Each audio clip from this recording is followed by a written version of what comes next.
question. The question.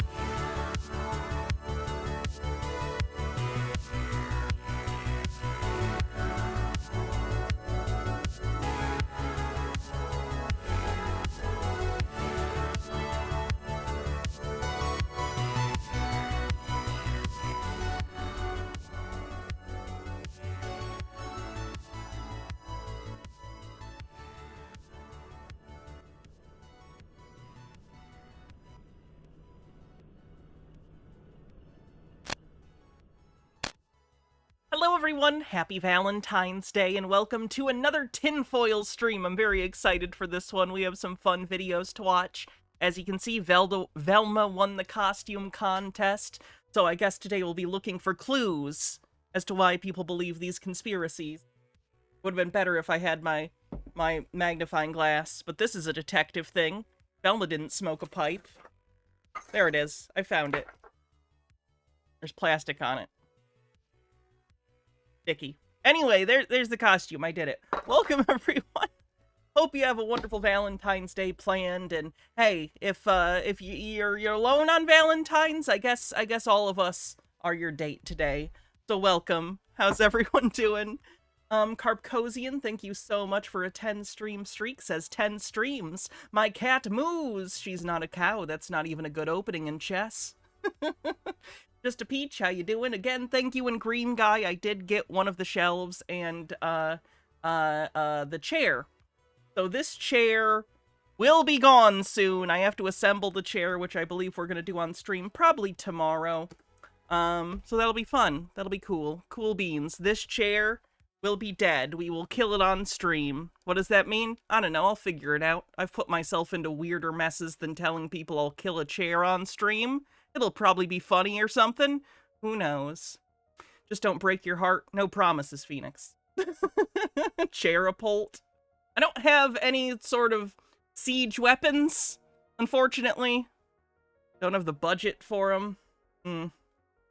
Anyway, so let's get into it, shall we? We are playing bingo today, so if you want to play, make sure you get your card. Not all of the conspiracies today are necessarily Valentine's Day themed, but I have some sprinkled in there. We're going to start with one, so it should be good. Vampiric Vacuum says, I love the Velma. Thank you very much, and thanks for those bits. Nearest Crowhill says, can't stay on for long at work. Just wanted to say you are amazing. You're amazing. Thank you. I have access to trees, yes, but I do not have to have the skills to transfer a tree into a catapult. I can't make a chair either. That's actually not true. I used to do woodworking, so in theory, with plans and a planer and other various power tools, I could, in theory, make a chair, but I can't make a catapult. That's beyond me. Also, it would be a pretty shit chair if I made it. Anyway, so let's get into it today. Oh, and today is the last day of double tips towards the costume goal, or the tip goal, rather. If we get to the tip goal, then we're doing a karaoke stream, some of which including the puppet that some people seem to like so much for some reason. So tips are doubled through today. Okay, without further ado, let's jump into it. The question really should be, why do you celebrate Valentine's Day? Because when you look at these holidays... Because fun. Because it's a fun thing. Also uses AI on the bingo card. Also, why is... What? Okay, so he told the AI a holiday scene and it gave him a guy holding a pumpkin at Christmas? AI is real stupid. Holidays. Remember, we already spoke about Xmas. Go back and watch that. That's another holiday that is celebrated. And in that video, we pointed out that you have this thing where all throughout the year, there's a celebration that people get involved with. And a lot of the times people don't really know what the origins are or why they do it. So you got Xmas. Fun fact, yes, humans like holidays. Humans like to create sentiment, to develop sentiment for certain objects or ideas or times of the year. And then they develop those ideas symbolically and spread them to other humans. It's a thing we do. It's actually pretty fundamental to our social structures. Not evil. It's not a cult. Just a human thing. Halloween Town, thanks for a 3-stream streak, says Happy Valentine's Gay. Then you got the new year, that's in January. Then you got February. When you look at the word February, it actually also ties into something called Lupercalia, which Of is course. how this month of February came in, because it was actually added to the calendar. But let's go into... I mean, sure, but like calendars are made up, right? So that's true of all months at some point. Valentine's Day. It's a pagan ritual. Most of the Christian celebrations that we have are related to paganism, which goes back to like Wicca and the Wicca religion. And Yeah, as it turns out, when you're converting people, it helps if you tell them you can still celebrate your fun holidays. Stone Corbell, thanks for 56 months. it's like Valentine's Day is like the one day out of the whole year where everybody's like, oh, this is the time I'm going to show you that I love you. So all through... Not necessarily the one time of the year, but it's a holiday that is around love and relationships and horniness to some extent. Yeah, it's a holiday. But like there are other holidays that you could do that on. I think there's a Sweetest Day, there's like a Girlfriend's Day, a Boyfriend's Day. Those are lesser holidays though that people don't celebrate as often, but you can. And no one is saying that you can only do special things on Valentine's Day. It's just a day that we kind of collectively have agreed, hey, this is a day that we're gonna think about these things and maybe go on special dates. It's really not a big deal. It's just a fun thing people do. You can look into its origins, but at the end of the day, that's irrelevant to what people are celebrating it for today, which can be completely detached from its historical origins. Throughout the whole year, there's no real like care or love for some people, but Valentine's Day is like the day to show love. Phonetically, going that way, you can see that it's also evil. Phonetic.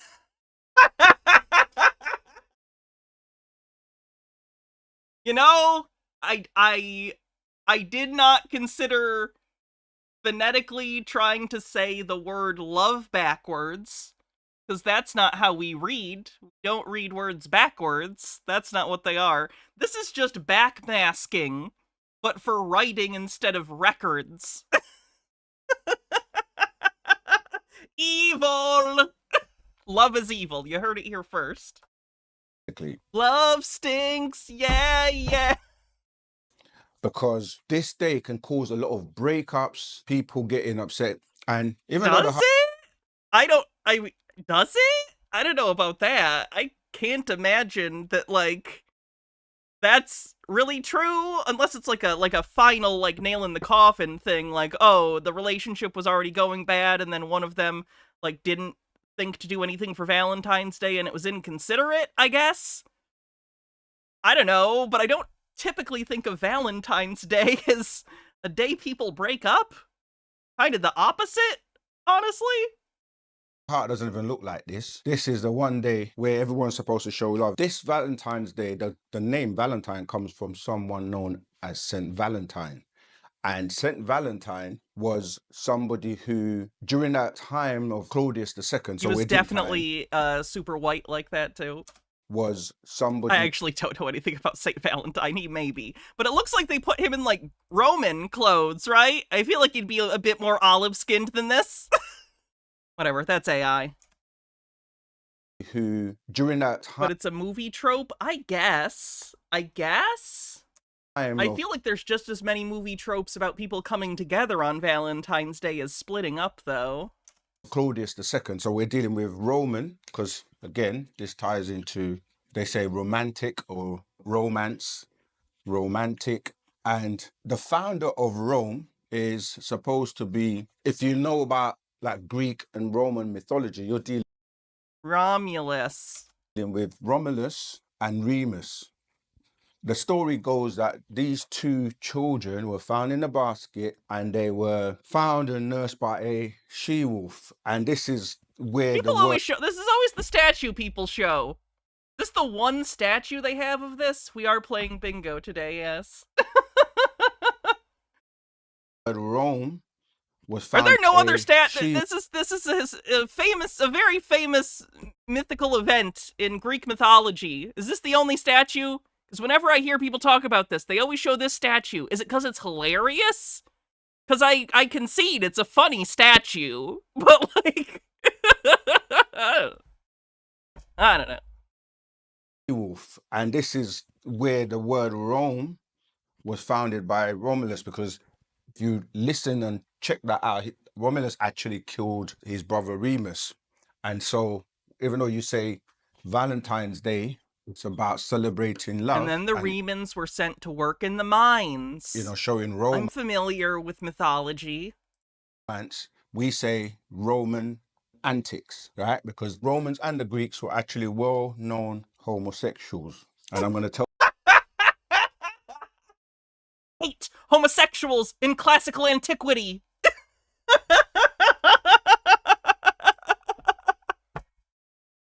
The gay agenda on the bingo card. You heard it here first, folks. Valentine's gay is canon. It is gay. If you celebrate Valentine's Day, you are an official gay. Congrats. Welcome to the club. Tell you why, because this ties into Claudius II, where the story of Valentine's Day really come into. But this is normally red. When you see the R, red heart, which relates to the blood, because these pagan holidays had a lot of blood rituals attached to them. I'm building this up so that we can go into why you give red hearts, you give chocolates, which... Oh, the AI put candles on that gift box. Great. The future's awesome. I fully conceded that the aesthetic of the 20s in hindsight is gonna be this. Like, when you think about, like, the 80s, you think about very loud colors and geometric designs. In the 90s, you kind of think of, you know, those cups, the squigglies.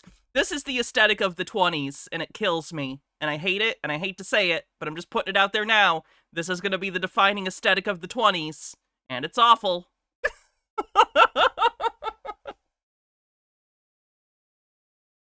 Which all ties into lust. And if you don't give somebody a gift to show them that you love them, then that can actually cause breakups and stuff like that. And even people will give what? Flowers. So flowers, where you kill life to give someone a gift to say that we're gonna be that precious about flowers. I want to put it out there. Flowers smell good and they're pretty. Yeah, there are places that grow them specifically for this reason. It's not evil to pick flowers. You love them. And you know, this Saint Valentine's, he was apparently inspired by Cupid. Cupid is the god of love. What Valentine used to do, because Claudius II, a known homosexual, he... I'm not internationally known, but I'm known to rock the microphone. Let's go. I like that it's a known homosexual. Like, it's incredibly, like, galling to him that he was open about it. Believed that men were more productive if they were not married or they were single, right? So he preferred men to be single and not married, because he felt that if you were single, you'll be more productive and useful in wars. So he banned marriages. He banned marriages. And so what happened is that because St. Valentine's was inspired by Cupid, and I know there's a song most people might remember. I think it's a reggae song that's it goes.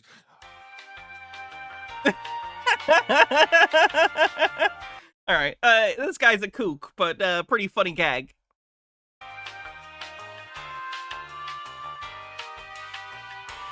Which, again, doesn't really make sense. Why would you want Cupid to send a bow into your lover's heart for you? But these pagan rituals deal with blood and sacrifices and so on and so forth. So the red, there's actually a good movie here called World War Z. Let me put it up here. World War Z, right? Why are we talking about World War Z now? Because if you look at it, the Z is actually in red. Father Christmas wears red. Valentine's Day is all about red because it deals with lust and the lowest chakra. And that deals with lust because it's a low vibration. And when you look at word salad on the bingo card, this Z, really, you're seeing 3 strokes, right? You're seeing 3 strokes, which can then be arranged in different ways. So like, for example, you could arrange this as, look, 1, 2. I want to point out that I pulled up another video from this channel today, and it looked hilarious, and the video is entitled, "Do White People Have a Soul?" I'm so glad I found this channel. 3, which gives you 6 in Roman numeral, right? Which, if you can see phonetically, you can actually change the I with an E and you get sex. Because sex does relate to Valentine's Day and this whole love and love heart. But why all the red, right?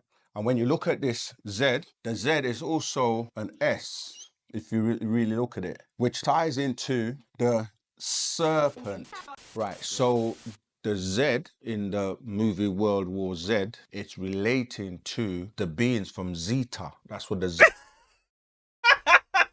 No, it's Z for zombie.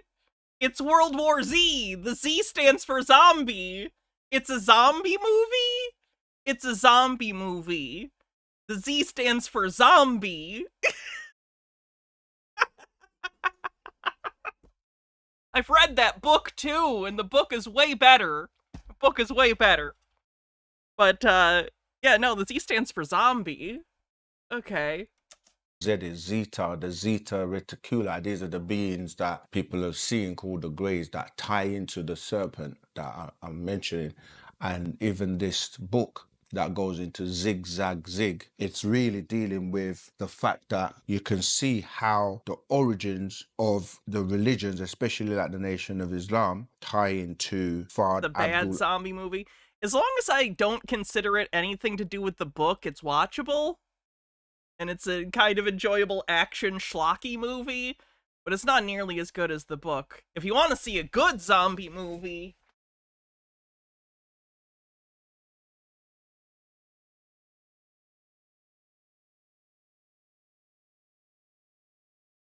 the classic is always Dawn of the Dead. So definitely do Dawn of the Dead. I'm actually really happy with this one. This was a 4K from Second Sight that I think is out of print now.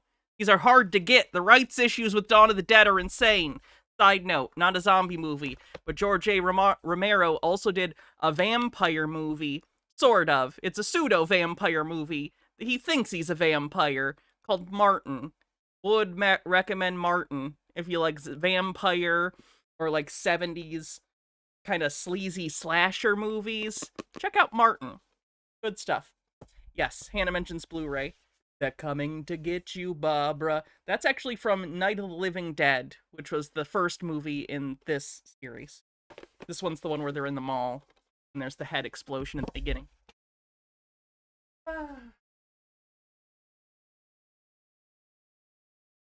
Alright, anyway, sorry for that detour. Ali Muhammad, to Noble Drew Ali, to W.D. Ford, then Sheikh Dawood, to the Honorable Elijah Muhammad, and then to his son, Wallace D. Muhammad, and now Malachi. So you can see that Z or Z, and it's about... Do I like the Cornetto trilogy? I do. I really like those movies that Simon Pegg did with, God, I'm blanking on the director's name. Did Baby Driver. Those are good. I enjoy those. Time to wake up instead of being tricked to move in zigzags. Look at the red again in the letter Z, and the fact that that movie World War Z is talking about the beings that when you're putting food into your body, you're burning it. The altar in your body is giving off a smell. So the food you eat, your stomach is an altar now? Okay. Actually gives off the smell, and in the movie, these beings will only detect you by your smell. And this is why, in terms of eating meat, when you didn't give off that smell, they weren't able to harm you or see you. So this is why What? That's not in the movie? What? In the movie, it doesn't have to do with eating meat. Spoilers for World War Z? Does anyone care if I spoil World War Z? Probably not. Probably not. In World War Z, at the end, the twist is that... I'm giving you a second. Close your ears. Okay. If you're ill, if you have like a terminal illness, then they won't attack you. It has nothing to do with smell other than they smell that you're ill and they know you're not a viable host for the zombie virus. So then Brad Pitt injects himself with a bunch of diseases or with a disease or something. I don't remember what he injects himself with, Don't know if we even know, but then he's able to get past the zombies and save the day. So no, it has nothing to do with eating meat. One of the reasons, again, we say don't eat the meat. Is this a vibes-based conspiracy? Yeah, I'd say. Because it ties into these reptilian beings that are bloodlusting and they love for you to sacrifice and eat flesh. What does a serpent do? A serpent hiss and whispers sweet nothings into... Sorry, that generic witch sound effect? Sacrifice and eat flesh. What does a serpent do? That noise is also at the beginning of a song I like from, I saw the TV glow, and boy, my brain was primed for that song to start. A serpent hiss and whispers sweet nothings into... So when you're starting to look at the romance, the romantics or the Roman antics, because the Romans were well known for, you know, having like gladiators and having the Colosseum where people would fight and so forth. I'm saying that because these 6 deals with these 3 strokes. If you took 3 strokes of X, you're going to see how it ties into the sex and porno, short for pornography, yeah? This all ties into the mark of the beast, because when you look at the 666, you can say 666. Mark of the beast on the bingo card. All ties into the mark of the beast. Again, when I said a harlot, porno that deals with in Revelations talks about the harlot. So when you start to build... It feels like he's doing a word cloud in his head, but the words that are in the cloud don't make sense to connect. Because I can understand that thought process. That's kind of how my brain works when I'm thinking of jokes, like unconsciously. It's like a word cloud, a concept or something, and then boom, all the concepts that you can think connected to that, and the lines are like the connection they have, and you can make a joke out of that, right? Sense, and then he has to come up with a justification why they're connected. Very strange. The picture of it being a pagan ritual. Why did I put the serpent and the S? Because these serpent people are your reptiles or reptilians from the Draco constellation, which becomes dragon or draconian. Yeah, this is a group of beings that deal with this 666 sex force and lust. Because did you just say sex force? This 666 sex force and 666 sex force. It's like the speed force, but slippery. Lust, because what you're doing is actually feeding the energy from all of this lust to them. The 3 strokes again. Someone's got to pull a Barry Allen and become one with the sex force. Ties into, when you take the one of these, there's a movie called V, which ties into the beings. V is a mini-series. There was a final movie, V Final Conflict, I think was a movie. V is a mini-series. Alien beings that came to the planet. Robert Englund is in it. Earth. And they tell you in the movie that the V stands for victory, but it also ties into Victoria. It's V for visitors, right? It's V for visitors? Am I fucking crazy? Victoria's Secrets. Why is that? Because the lingerie around about this Valentine's Day, people wear red lingerie to entice their partners and so on, and aphrodisiac and all of this, because it's all about the lust to create children. Creating children out of lust provides food for these gods, these draconian beings, these reptilians that use the sex force. The sex force is a very powerful force that they utilize to get people to be lustful, because even though you're saying you're celebrating love and celebrating Valentine's Day, a lot of boots knocking happens at the same time as well. So how does this VI also... Okay, is he trying to say that aliens created Valentine's Day so they could harness our sexual energies because we'd all be fucking on Valentine's Day? Why would they need to do that? Humans fuck all the time. Are you familiar that humans fuck all the time? They don't need a holiday for it. Human beings are fucking all over the world every day. Like, it takes a concerted effort to get people to stop fucking. Like, I do not know how to reiterate this to this man. People are fucking. You do not need the holiday. Well, there goes my monetization for this stream, but... tie into the beast, because this is the beast system, right? Where we're talking about not being able to buy or sell if you have the mark of the beast. But to be able to buy and sell, you need this Visa. Obviously, there's MasterCard as well, but we're just focusing on the VI because of Visa, which is 6 in Roman I'm sorry, how did we get on fucking Visa cards? numerals. The S is also 6 from Sigma, and the A is also 6 when you look at the Gematria on the bingo card. numerical value of Abjad. That's what that is. So you get the 666, because it all ties into this draconian system that is all about buying and selling, and on that day giving gifts. Just like Christmas, it's all about buying or selling. Oh shit, I gotta go check if the pie needs to get taken out of the freezer. Give me 10 seconds. That just reminded me. This picture of this reminded me I need to check on a pie.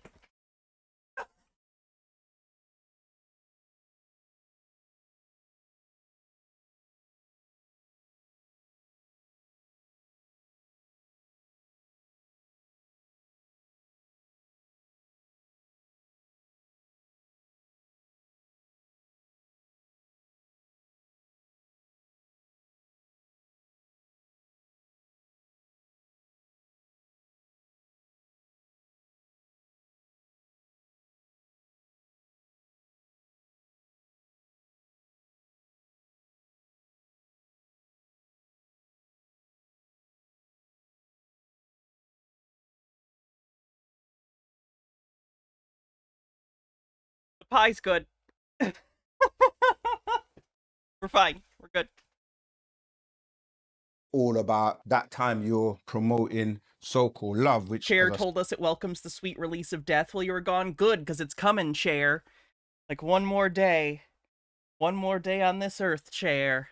I'm so jealous. said phonetically can become evil, because it's not really based on divine or real love. It's all based on what you want from What kind of pie? Dutch apple pie.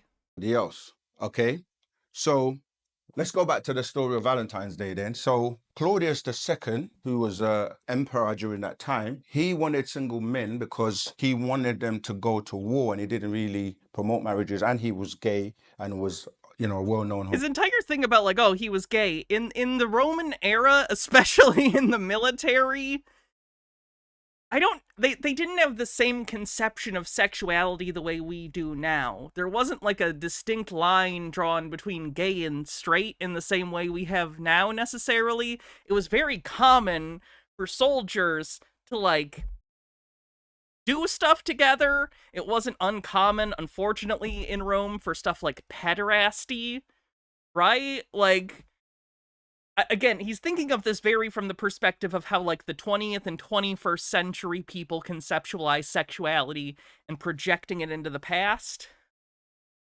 Homosexual. So What makes a Dutch apple pie? It's like crumbles on top instead of like a full pie crust on top. Saint Valentine, who was inspired by Cupid, which is the god of love. This is where trying to sing that song. You're sending the arrow into your lover's heart, and then the Shreyaks. Thanks but anyway, for following. He banned all marriages. St. Valentine was doing secret marriages between couples, which was not allowed. So when Claudius II got wind of this, it was shameful to be a bottom in Roman society. Man, I just can't fucking win. I can time travel anywhere. Always be a shame.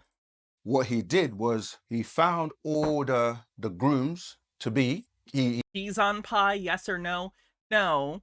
I'm not even gonna make fun of that, because some people must like it. It's a thing. I think it's gross, though. Hannah mentions cheese. That's fine. I chose to read that. I'll count that. He basically unalived them and cut out their hearts and sent it to the bridegrooms to be, or to the lovers of these men. Okay, it's never. This is where the heart. No, I didn't say it. I stopped myself. We're good.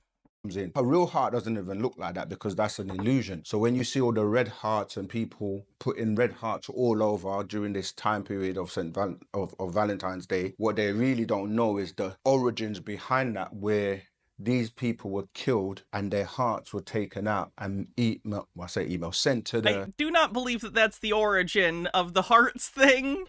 I don't know if there's a definitive consensus on the origin of the symbol of the heart that looks, like that. I don't know, but I don't think it's that. to the females. Claudius also finally got hold of Valentine, and when he got him, he was locked up. And during the time where he was locked up, he fell in love with one of the guards in the prison's daughter.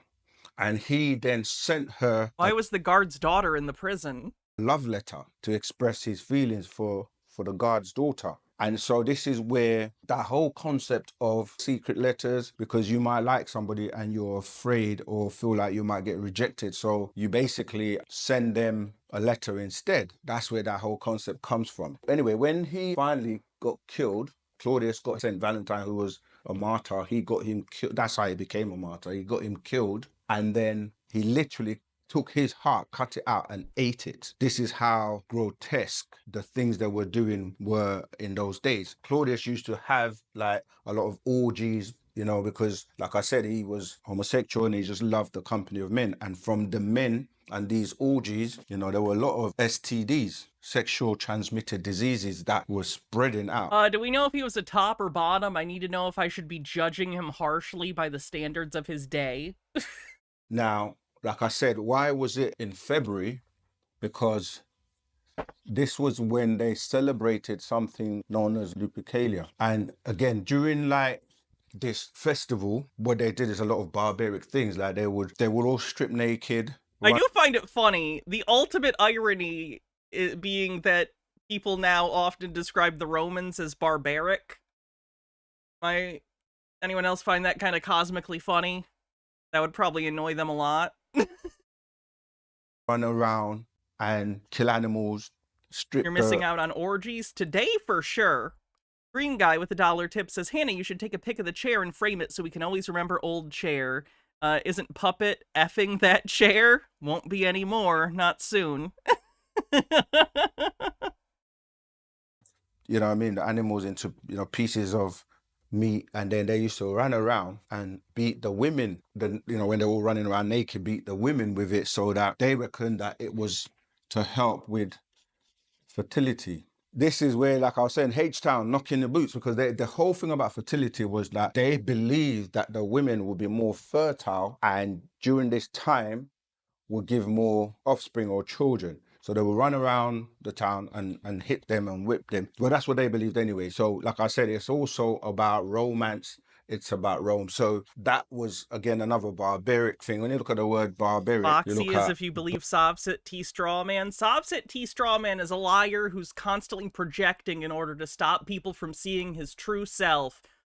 Berbers or that becomes barber today, because the Berbers, when you go back to like the Saxons and the Romans, that's where they came. They went around, they came down from the mountains, they were very barbaric. And it translated into, like I was saying, the Colosseums in Rome, where the gladiators will fight to death and, just kill each other. Look at that! I know it's not I know we should be focusing on the conspiracies, but I'm genuinely so confounded by people openly using AI like this in their videos and not being horribly embarrassed. Like, it's one thing to already have AI at all. That's embarrassing. But, like, it's doubly so when it's, like, embarrassingly incompetent and weird. Like, how do you put this out and not feel like you're the worst? Where the gladiators will fight to death and, Like, this should be disqualifying, that you should not listen to someone's opinion if this is the quality of work they're putting out. Period. You should be, like, suspect of everything this guy says from this alone.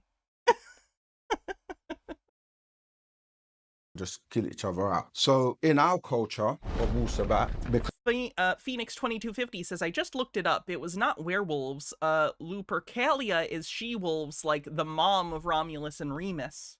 Because we teach you about these pagan rituals, we replace it with something in our culture called Friendship Day. Because as we say, it's not about just stopping people from doing things. It's about replacing negative with positive.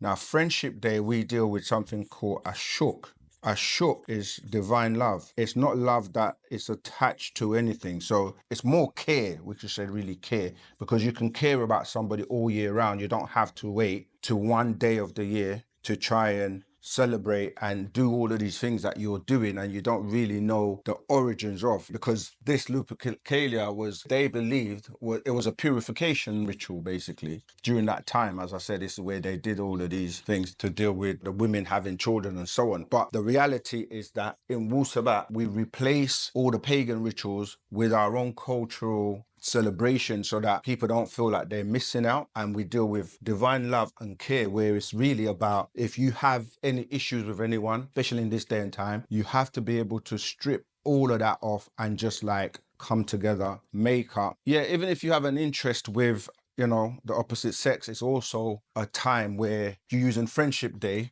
use that as a marker to make peace and get along and just basically try to squash all your differences to start anew. So yes, let me just round off. What is Valentine's Day? Valentine's Day is really a pagan ritual that goes back, as most of the Christian practices and holidays do, goes back to Wicca, with the Wicca religion. It goes back to a lot of things that during that time were very barbaric that people used to practice. It ties into, like I said, the bloodlust of religion. I actually put out this scroll here, the I bloodlust. want to point out, by the way, I don't think anyone's ever, I don't know how much people have ever thought about this, but whenever I do the Velma outfit and do the red lipstick to match the skirt and kind of green to match like the mystery machine, when I take off the Velma glasses and pretend I'm not wearing the orange shirt, do you know how much I end up looking like a really, really cringy attempt at Heath Ledger's Joker? Especially after hours of streaming when the makeup gets a little fucked up and then I take a washcloth and do this once a Passover. Looks bad, man.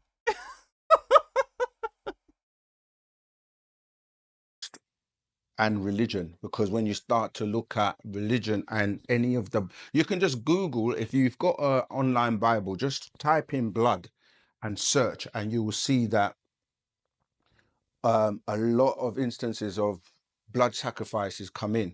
If you read the whole book of the You want me to do Leviticus Melvin, brother of the Joker?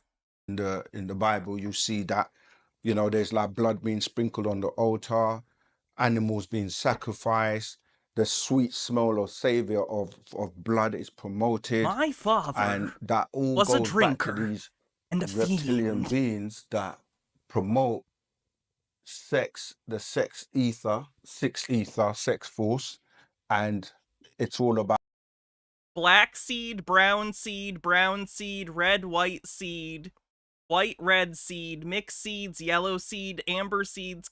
What is this about? producing. When you produce children just based on lust and no real planning, you bring in entities or beings from other realms into this world. And if it's Okay, you're not allowed to be horny when you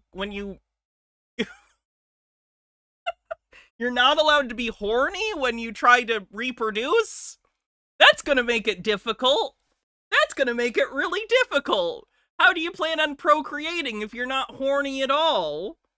Just a thought. You need it, at least a little bit. not You'll done give me a tip to explicitly not have you mention Melvin? with You know what? I'll give it to you for free. real actual care and love, instead of it just being lust. You don't know what you're bringing into this realm. We're all about celebrating love, as we say, love and unity all the time. But the love we're talking about, it's not the backwards one, which is phonetically evil. It's to deal with, because when you say I love you because, there's always a because, there's an attachment. I love you because you're pretty. I love you because you're beautiful. I love you because you care for me. I love you because you cook for me. It's always about you gaining What? something. And What a cynically fucked up view of love. What? What in the fuck? That's... Did you hear that? when we say, you know, natural nature, like flowers haven't done anything to you, but people will get, you know, like roses, and that roses also ties into the War of the Roses, which is another Yeah, video. let's say conspiracy theorist tells on themselves on the bingo card. That felt like a big projection. It's not for this video, but the War of the Roses, where, You're dealing with blood and how it ties into the Yorks and the Lancasters, which is about being a hemophiliac and tying into how, you know, because their blood couldn't clot, The it ties into how the Lancasters? slavery and certain things where it was really about getting the blood because certain blood types were needed to survive. But that's like I said, that's another video. Did he confuse the Tudors for... I don't know if I'm saying something stupid. Is there an actual historical Lancaster family? But when you start to look at the There whole probably is. Sorry, I'm thinking of Lannisters. I thought for a second he was mentioning the fucking Game of Thrones people. thing with red, I said to Okay, you, I was being the dumb bitch. Good. It's always relieving when I am. all about blood. It's all about sacrifices, killings, and so on and so forth. And when it comes into Valentine's Day, you have to ask yourself, why the red? The red is tying to desires, it's tying into lust, it's tying into birth control, goes out the window because you're in the moment, because somebody has bought you a bunch of flowers that they had to kill a real life entity to give to you to show love. But it starts off with killing, whether it's plants or not. And then the hearts deal with this grotesque incident that took place with Claudius II, Rome and Romans. The whole story of Romulus and Remus comes from, that story is actually, if you look at it carefully, to the Moses story from Egypt, him being found in a, you know what I mean, in a basket. And that's how Rome was founded. And then he had to kill his brother Remus anyway, and Rome was founded from that. When they're saying romance, you're really dealing with these Romans and, you know, the gladiators, and again, the killing and the murders. And I like that when he thinks Romans, the first thing that comes into his mind is gladiators. Like, it was a whole civilization. Like, it's not just the first pop cultural thing that pops into your head because you like the movie Gladiator. You know what I mean? Roman antics, because the current royals are the ones with hemophilia, not the War of the Roses ones. Yeah, because they weren't scratched by a werewolf until Queen Victoria? Was that when that happened in Doctor Who? people say they're being romantic, but it's always tied to them getting something. Good And the afternoon, how X, you of doing? course, as in Xmas, and I've showed you that X again ties into the crucifixion or the cross fiction. Yeah, the crocs fiction, because again, that ties into what? Uh, uh, incorrect word etymology is evidence on the bingo card? Someone being unalived on the cross, and the X and the cross are the same thing. And when you start to look at the significance of this X, Except a cross is typically, when we're talking about the Christian cross, is closer to a lowercase t, where the bar intersects at a higher point, and an X is usually intersects right in the center of both line segments. Whatever. X tying into, as I said, the pornography. And ironically, Elon Musk has got the company called X now, which was Twitter. That's not what irony means. Prior to that, you know, he had the company SpaceX. Prior to that, he had X.com. And with Tesla, what did he have? The X car. You know, and you have to start wondering to yourself, this guy really loves the X. Why? Because the heyday of his life was in the 90s when X was like a big thing. Extreme, X Games, etc. You know what I mean? That's why. He thinks it's cool, he thinks it's edgy, he thinks it's sleek. He's wrong. He just has a really bad ideas. That's it. But as I said, you can see how it all ties in. X-Men. With, you know, this 60th force and to be everything. Clear, I know that the X-Men were it. created in like the 60s. I'm just saying the X-Men were popular in the 90s, and so was stuff like X-Force that was like a spin-off. Energy that is created on that day called Valentine's Day, where you're supposed to be expressing. Yeah, it was a joke, Jay's a proxy. That was a joke I was making because I was trying to say etc., but it also sounded like X. When I have to explain jokes, I'm really nailing it. God damn, I'm so funny. I have to. In your love for someone, and a lot of arguments take place because, oh, you forgot about me on Valentine's Day. No, you're not dumb. If the joke doesn't come across, that's on me. That's a failure of my ability to entertain. Buy me flowers, or you didn't buy me some chocolates. You didn't express your love for me, so now I'm going to break up with you. Whereas if you're really dealing with care, you shouldn't have to wait until one day to express how you feel about somebody. You can buy them presents all throughout the year round. You can be show them romance or be romantic all year round. You don't have to wait until one day out of the year. And how do you feel eating that chocolate heart, like red chocolate heart, knowing that the symbolic reason, or not the symbolic, the symbology is based on the real incident that took place with someone executed? I'm gonna be honest, I'm not gonna let a historical event, which by the way isn't connected to why chocolate hearts at all, but like even if it was, chocolate hearts are fucking delicious, especially like the hollow ones. Hollow chocolate is delicious. I stand by this. Easter bunny chocolates that are like hollow on the inside are also incredibly satisfying. No, I would not feel bad for eating a chocolate heart, no matter how many people in history may have had their hearts ripped out and eaten. It's delicious. You can't shame me. I have none. And taking people's hearts and actually sending the hearts to their lovers, and then actually killing this Valentine and taking his heart out and actually eating it. So this hopefully Hannah, has I'm given depressed. you Say something funny. Something funny. a lot of things to go and research on your own, because we always express that you have to check things out. You have to check what's behind what you're doing. And a lot of the times you don't know that you're doing things that are pushing out a particular type of energy on the planet.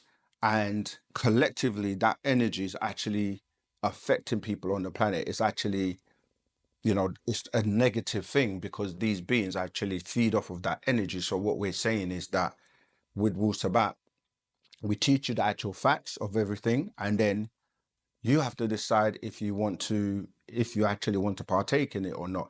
If you actually have the knowledge of something, then you're not under that knowledge. You're actually aware that, can I make a change? Can I make a difference? Can I stop doing this thing? Because, you know, if you carry on doing something knowing quite well the origins of it not being, you know, so positive, then what are you really saying about yourself? And don't let these pagan rituals and pagan holidays come between you and your loved ones, you know, because it's all designed. Even when we were talking about the Xmas, what people say Christmas, we already did a video on that, so go and watch that. It's again about being greedy and being like, do you know what I mean? Just on that one day is the day that you're going to try and act and express love or unity and come together. Why don't you just do that all the time? It shouldn't. Why don't you just do it all the time? They're not saying that. They're not saying you don't. So, yeah, I hope that's giving you the real deal on Valentine's Day. Its origins are definitely not positive, and they're based on the pagan ritual that X equals Christ. today. Yeah, I think that comes from like the Greek letter chi or something. Something. I don't know how you pronounce it. Is celebrated as if it's a positive thing. So yeah, I hope that's answered your question on Valentine's Day. And yeah, we'll look forward to answering more questions for you. Remember, you can always send us 3 questions, right? Video taping yourself on your phone, and you can upload those to our osmvision.wetransfer.com, you know, and we can answer your questions. So like thanks for that Kai is in Dragon Ball. question, and we look forward to more questions. So until next time, Wadu. He's an interesting fella. I don't understand his deal. He's interesting. Hey guys, and welcome to today's... Yep. Alright, let's see what we're gonna cover next. Maybe move away from Valentine's Day for a sec. Oh, this is kind of interesting. This is, well, it's that guy who really has an odd fascination with Nazis. He's gonna talk about how he thinks that the moon is a mirror of the Earth. From vibes of This is not an uncommon flat Earth belief, by the way. Flat Earth on the bingo card. Cosmos from the latest videos. I've put the link to his YouTube channel and his online shop. Amazing. So where does this come from? The reality of the real world, the continents and the ice wall. Of course, from the moon. The moon you see on the sky never changes. White stays white, the waters and the oceans, and gray or dark, black stays like that. Continents, firm land, nothing moves, not even 1 millimeter. Why? Because the moon is the mirror, the selfie, the projection of the Earth with the continents and the oceans of what's here and does not move because we are not a globe spinning in space with curved water. And this is the awesome. Okay, sorry, trying to find a good place to pause it. He's going. So if you didn't understand what he just said, basically, he and a decent number of other flat earthers believe that the moon is basically a mirror, and that what you're seeing here is a reflection of the flat earth. They believe that the dark sections, the like crater sections, you know, the lower level in terms of topography, they believe that those are the continents, and they believe the white are the oceans. Nonsense, of course. We've been to the moon. People have walked on it. They literally left mirrors on it so you can shoot lasers at it and prove we were there. It is a physical object. You can zoom in on it with telescopes. You can honestly use binoculars and see a decent amount of detail. The moon's really close to the Earth, relatively speaking. The physical object, not a reflection. Looks nothing like the Earth, though. Ah, see, you don't think it does, because, as far as you're concerned, this is the whole Earth. They think that this is a small section of a much bigger thing, so they think that this is in here as a tiny piece of the larger super-ultra continents. Anyway, continuing. Projection of the Earth with the continents and the oceans of what's here and does not move because we are not a globe spinning in space with curved water. And this is the awesome stuff if you read the Vibes of Cosmos digital books and stuff. So this is like from zoomed out once you go to Mars. Check this out. So this is what we call the, let's see if I have something else. Yes, this one. We're going to see that one afterwards. This is what we call the ice wall. So what you see in white is supposed to be Phoenix says, I often think many conspiracy theorists have a mental disorder we haven't discovered or labeled yet. I mean, labeled in a good way. I know many people are in the early stages of something like schizophrenia, but for so many are just different. It's a gray area, because like we're talking ultimately about a taxonomy problem, you know? These are just different human behaviors that multiple people exhibit, sometimes in very similar ways, and then we slap a label on that, you know? So if you find common behaviors in anything, you could theoretically, you know, say here are the things and then put a label on it. At least until the edges. I'm always wary of that kind of thing, specifically because I'm part of a group that historically has been, you know, labeled as mentally ill and thrown in institutions for existing. So, like, I don't know. It's supposed to be the frozen bit. Oh, it's definitely maladaptive. I'm not disagreeing. I don't know. What's ice? And what you see in blue and green, it's the unfrozen bit. If you've read the books about the movement of the 26,000 years. So, right now, we are here. This is the known world, which is within the Antarctic Treaty. Of course, there's more continents because this is Africa and Eurasia, Europe and Asia. Would I rather be in the same category? How boring? Yes, actually, because there isn't necessarily then the threat of the state coming and taking away my rights as easily. Not saying I want my behavior to be different, but I would like society to not label my behavior as deviant. Australia and with North America and South America, this is Hyperborea. This is Atlantis. So from west of Africa, you still have continents which are like normal, like us, with good weather. And here, Lemuria, if Lemuria is still there, also a huge continent with life. And also from South America, here you see, this is what we would call the classical Antarctica.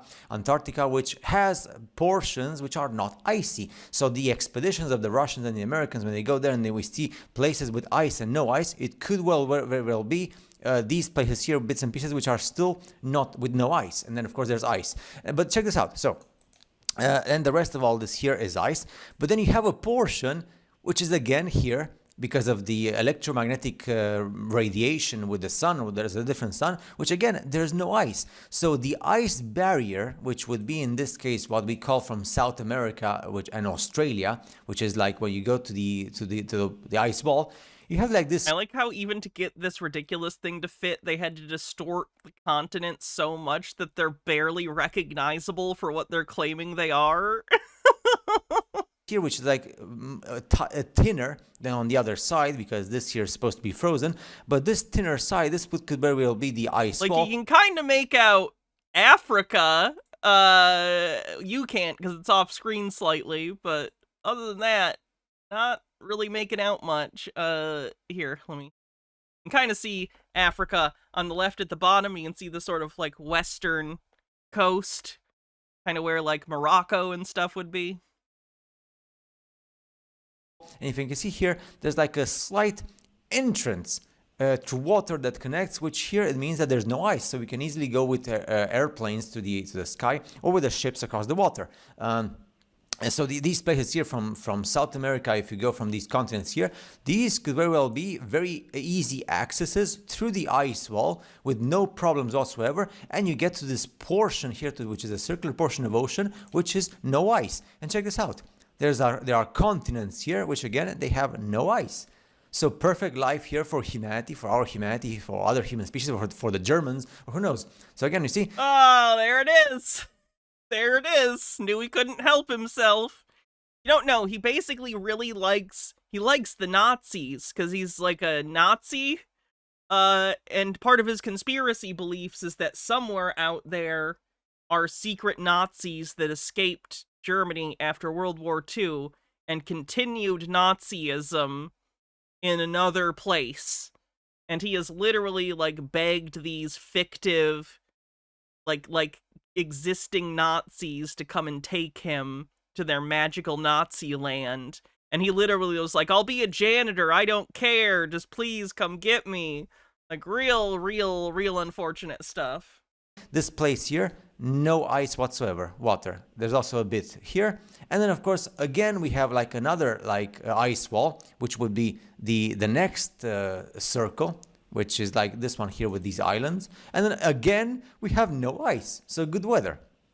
So we have like first ice wall, and then no ice, like a wall with no ice and water and some lands. Then we have a second ice wall, again with partially frozen lands and non-frozen lands. And then we have again no ice. Again, no ice.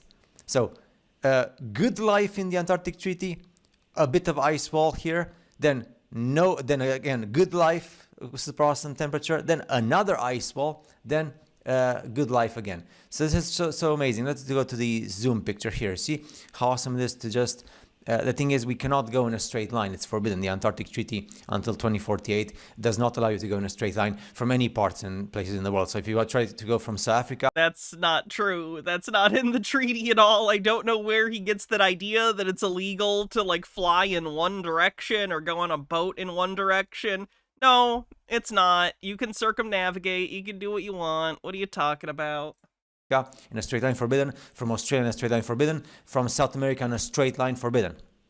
There's just like certain territories and certain routes that you can take. But if you want to go in a straight line, just keep going in a straight line. You just go on the plane or the UFO or the ship or the submarine. If you go underwater and you just keep on going in a straight line. And if you go in a straight line, you would get here. Look at this. This is awesome.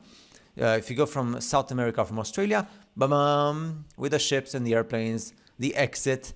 This is what we call the Sun Gate, I think, in other like writings. There, of course, like I said, there's bits and pieces of this continent which are like green, so you can live there. That's the same stuff that Heberlavekia shows when you get to some places where you have some ice, but you also have like no ice, so vegetation. Well, this would be the vegetation here, bits and pieces. Here are some bits and pieces of vegetation as well. And then if you exit to this thinner part of the ice wall, ta-da, you have good life, just in a straight line. In a straight line, you have good life, and vegetation on these continents, which are like just partially frozen. You go good life here. Also a bit here on the southwestern part of what's called Pangaea. And we have a bit of piece here, which is like a new continent or island on this side. So good life, and then you go beyond the second ice wall.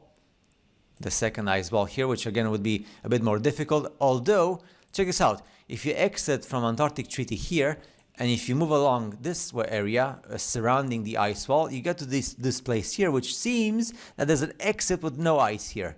And then you go beyond to what we call Mars. And then you exit here, and then with your ship... Oh, of course! Yeah, sure. In the third concentric unmelted ring.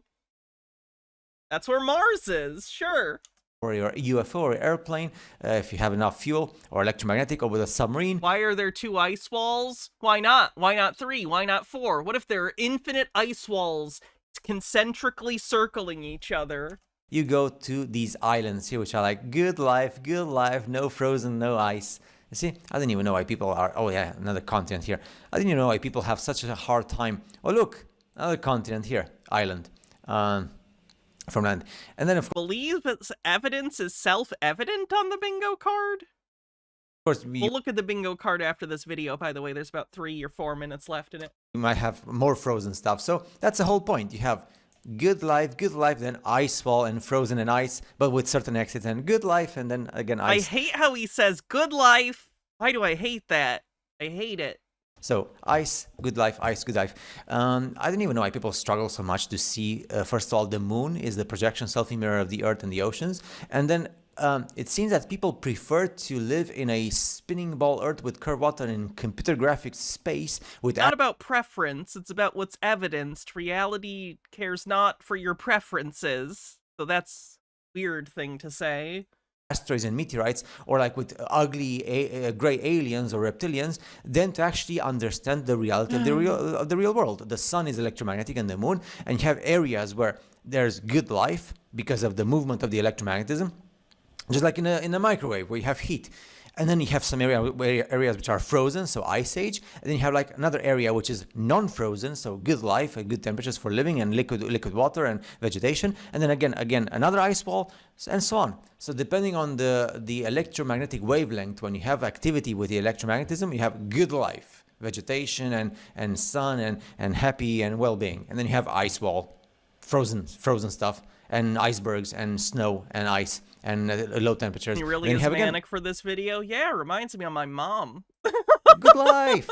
So these are the barriers, the natural barriers of the world. Which, of course, if you have your submarines and your UFOs, which are electromagnetic in nature, you can easily go beyond this, no problems. That's what the gods did. The gods, again, Elohim, many in plural. Let's create inferior humans in our image. So again, they are humans. They are more humans than we are.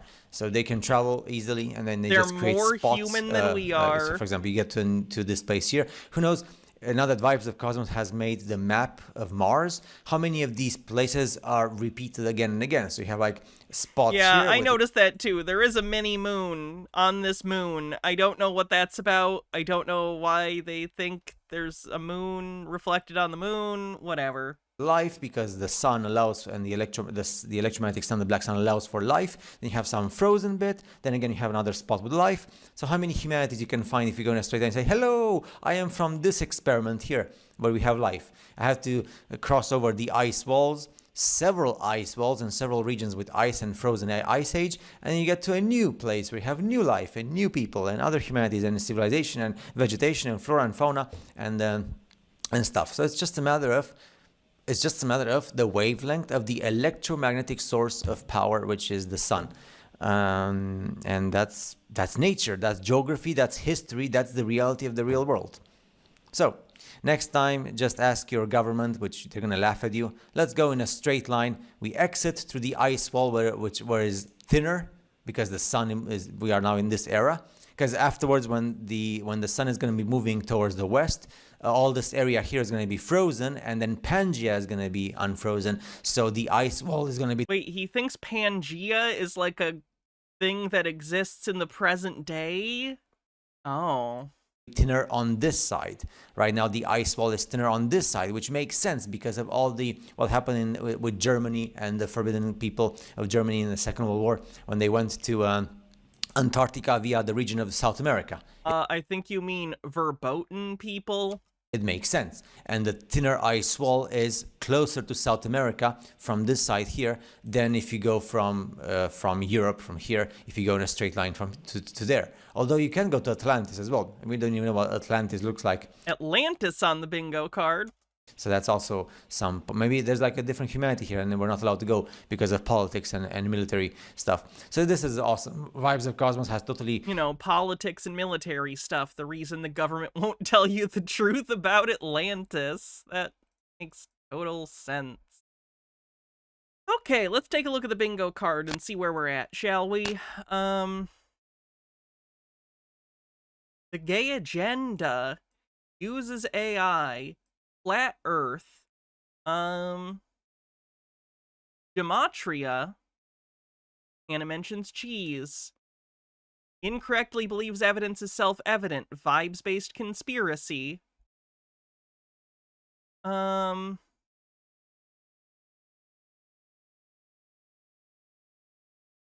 mentions Blu-rays, word salad.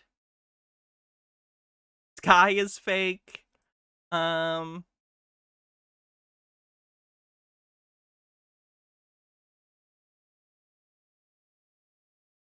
Conspiracy theorist tells on themselves. Mark of the Beast.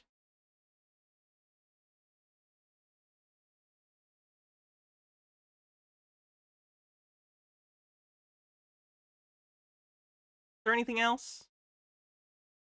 Harold Doubleman, thanks for a 5-stream streak, says if Pangea were real, we could have way cooler train routes. True. Atlantis. Sorry, I almost missed that one. Okay.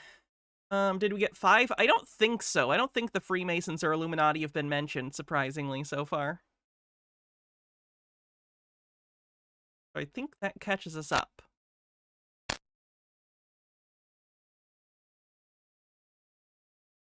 Let's do another Valentine's one.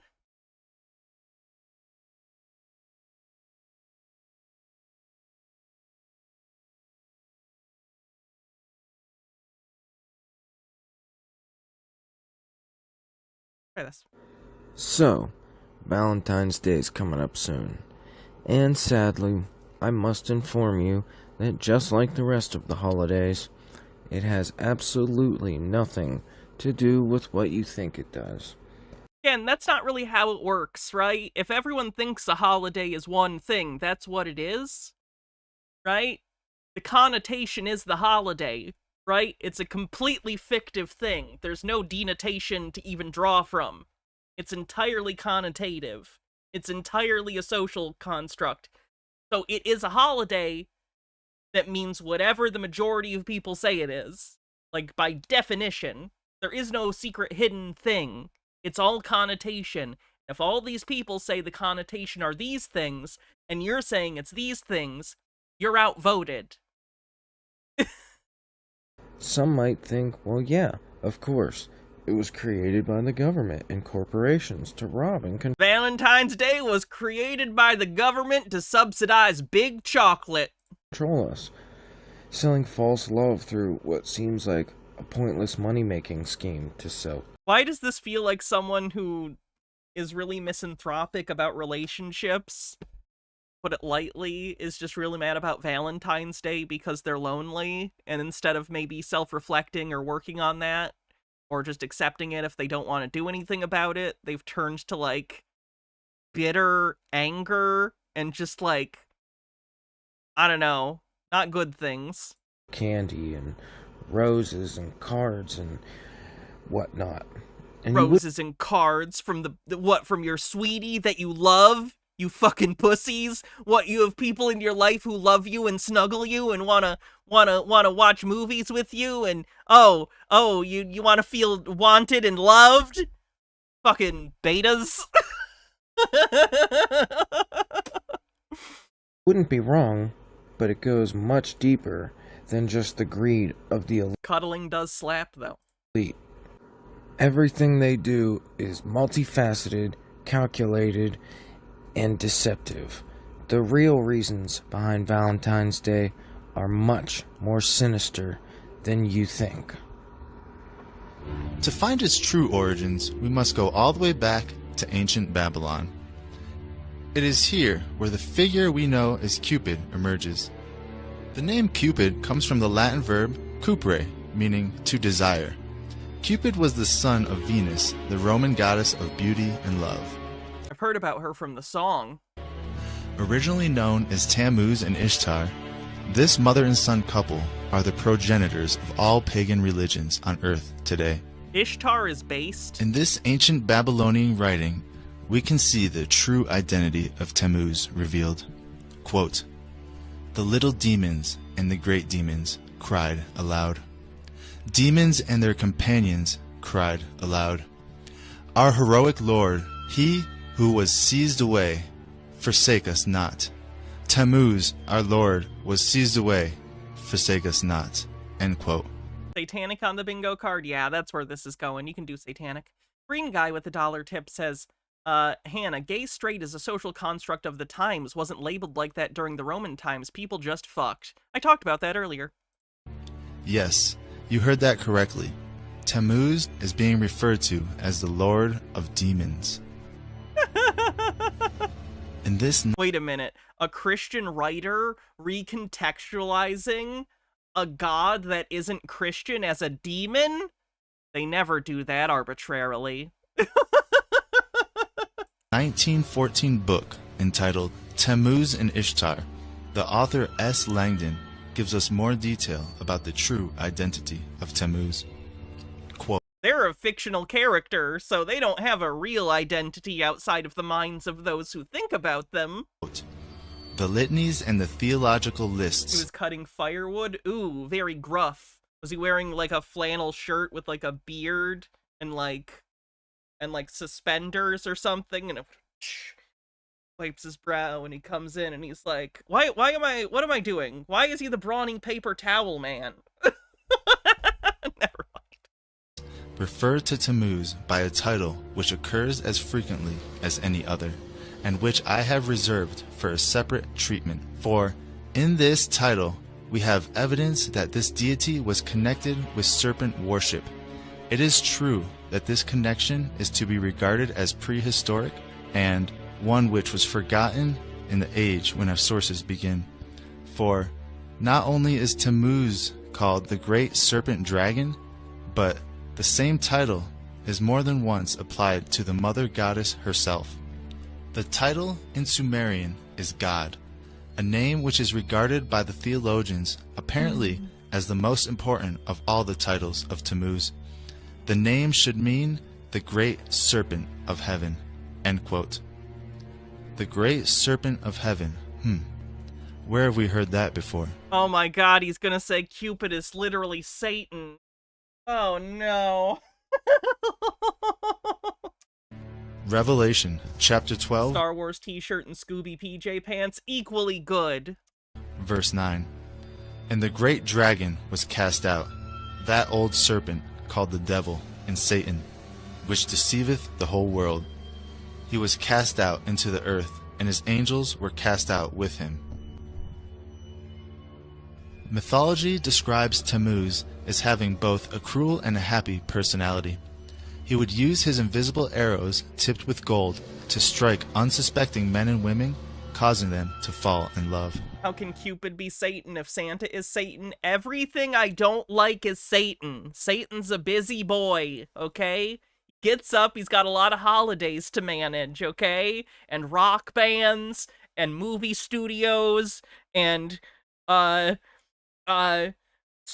coffee cups in the winter that aren't Jesus-y enough. Satan's a busy guy. He did not do this for their benefit, but to drive them crazy with intense passion, and to make their lives miserable There's and a lot of Satan's little helpers, you know? laugh at the results.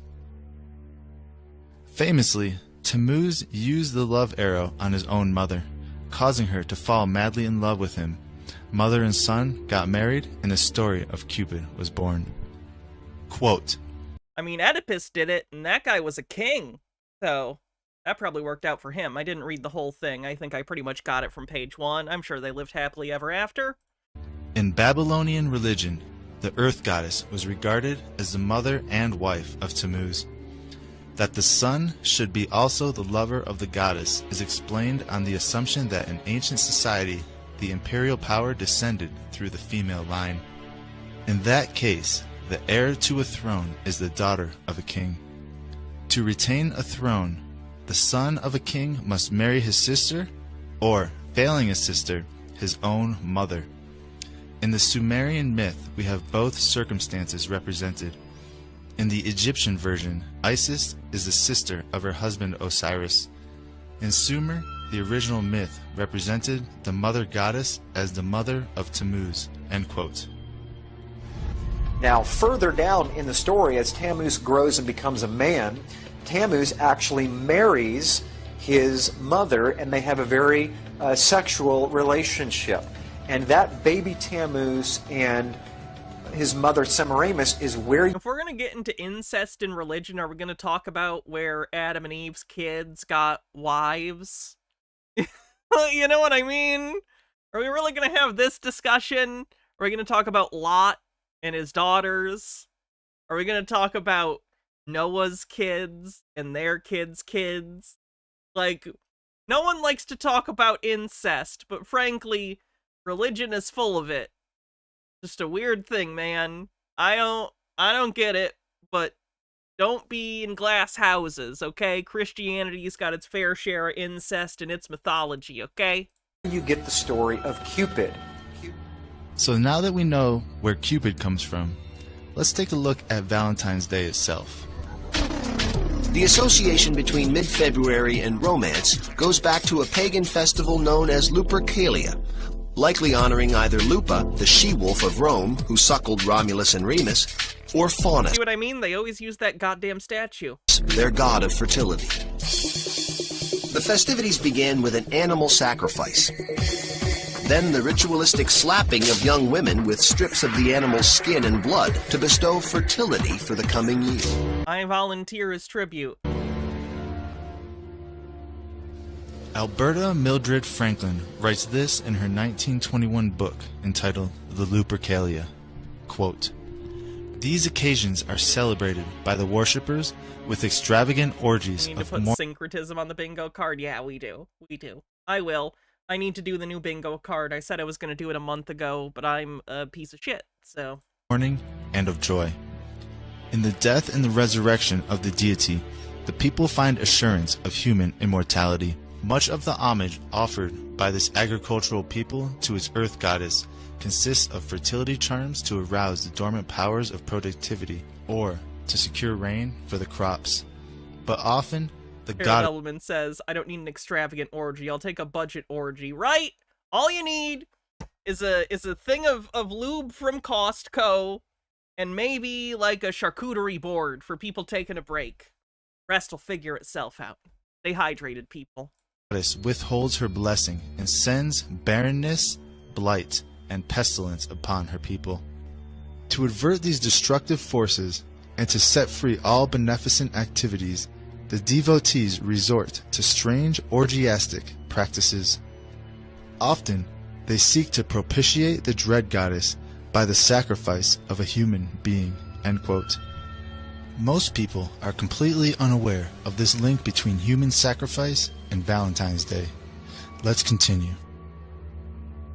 Pausanias, an ancient Greek geographer and historian, tells us that, quote, "A child was sacrificed, his blood sprinkled upon the altar, and his entrails tasted sacramentally by the priest. Thereupon, say the legends, he who had tasted the entrails was transformed into a werewolf for a period of 9 years." End quote. That's legitimate. You can tell because it had a werewolf in the story. Werewolves are real. You can tell that that story's true. To be clear, human sacrifice is a thing, historically, in human religions. Yeah, it's fucked up, man. I don't know what to tell you. But demons didn't cause it. It's humans. Humans are just really, really strange creatures that do things not in our best interest for odd reasons. Werewolves, human sacrifice, incest, and orgies. These are all reasons why we should avoid celebrating Valentine's Day. But we're not done yet. Incest and orgies and all kinds of blasphemes. As mentioned, the Romans celebrated Lupercalia to honor the hunter god Lupercus. To the Greeks, from whom the Romans had copied most of their mythology, Lupercus was known as Pan, the god of light. The Phoenicians worshipped the same deity as Baal, the sun god. Baal was one of many names or titles for Nimrod, a mighty hunter, especially of wolves. Defying God, Nimrod was the originator of the Babylonian mystery religions, whose mythologies have been copied by the Egyptians, the Greeks, the Romans, and a multitude of peoples around the world. under different names or titles: Pan, Lupercus, Saturn, Osiris, Tammuz. Nimrod is the strongman and the hunter-warrior god of the ancients. Now, let's move on to the heart symbol and why we associate it with Valentine's Day and love. What is the actual origin of that heart symbol, by the way? Does anyone know? Someone Google that. Don't use the AI summary. Like, actually look at a source that's legitimate. And tell me. Title Baal Don't come back to me with the info. means Lord or Master, and is mentioned throughout the Bible as Not clear? That's a shame. the god of the pagans. God warned his people not to worship or even tolerate the ways of Baal. In the ancient Chaldean language, which is the original language of the Babylonians, Baal, which is similar to Baal, meant heart. So there you have it, Zuzu. You can't fool historical me. proof that the holiday we know as Valentine's Day is nothing but an ancient ritual repackaged for modern times. In the 5th century, perhaps in an effort to Christianize the pagan festival, Pope Gelasius declared February 14th as St. Valentine's Day. As for the real St. Valentine, there were reportedly several canonized by the Church. Legend has it that one St. Valentine, a defiant Roman priest, lived during the 3rd century AD under Emperor Claudius II. Claudius was an ambitious ruler. His battles required vast armies of men to abandon their young families for long periods of time, resulting in a military that was half-hearted and homesick. So determined was Claudius to stop love from sapping the will of his armies, he banned marriages altogether. Is that, like, historically true? Because, like, that feels like a really epically stupid decision as an emperor. Like, I feel like you're gonna piss off your soldiers if you do that. And I don't think if you're, like, a Roman emperor, you want to piss off your soldiers. Because that's a good way to get deposed? I don't know. Whatever. Father Valentine thought the ban unjust Emperors were historically epically stupid. Oh, cool. and defied the emperor, continuing to marry young lovers in secret. The emperor eventually caught on to the priest's actions, arrested him, and sentenced him to death. Oh, these people. Alright, let's see what we're gonna do next. Oh! This guy has a video about how he thinks Stephen Hawking was secretly an idiot. So that's fun. Green guy with a $1 tip says, "You're telling me the things we do now are repackaged stuff from the past? No way! Can you believe it?" Alright, I will be right back. I'm going to use the bathroom real quick. Remember, if you want to help the stream, you can always subscribe and not get ads anymore. You can gift subs, bits, and we are still doing double tips to the end of the day. Be right back. While I'm gone, Cher will tell you about, done this one yet? Without Warning with Jack Palance and Martin Landau. Ooh. I'll be right back.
All right, this is a video from a flat earther named Jake the Asshole, and this video is entitled Stephen Hawking Was Not a Super Genius. Let's check this out. So here's an old video. Stephen Hawking, before he had the robot voice, he had a human interpreter. Listen up. Stephen, when did you first realize you wanted to be a physicist? Oh,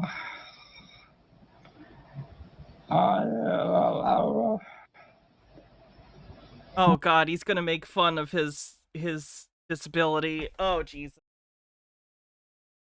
Oh, this is gonna be a rough one. I think I knew from about the age of 9. How do I pee so quick? I mean, do you want a real answer? Because it's an answer that'll make me uncomfortable. That I wanted to be a scientist. I saw a dark beast, thank you. Most of my activities, like playing with model fireworks, or model railroads, or playing complicated games, was aimed in some way at finding out how the world worked around me. Yeah, guys, before the technology existed that assisted him in speaking, you know, that box with the robot voice.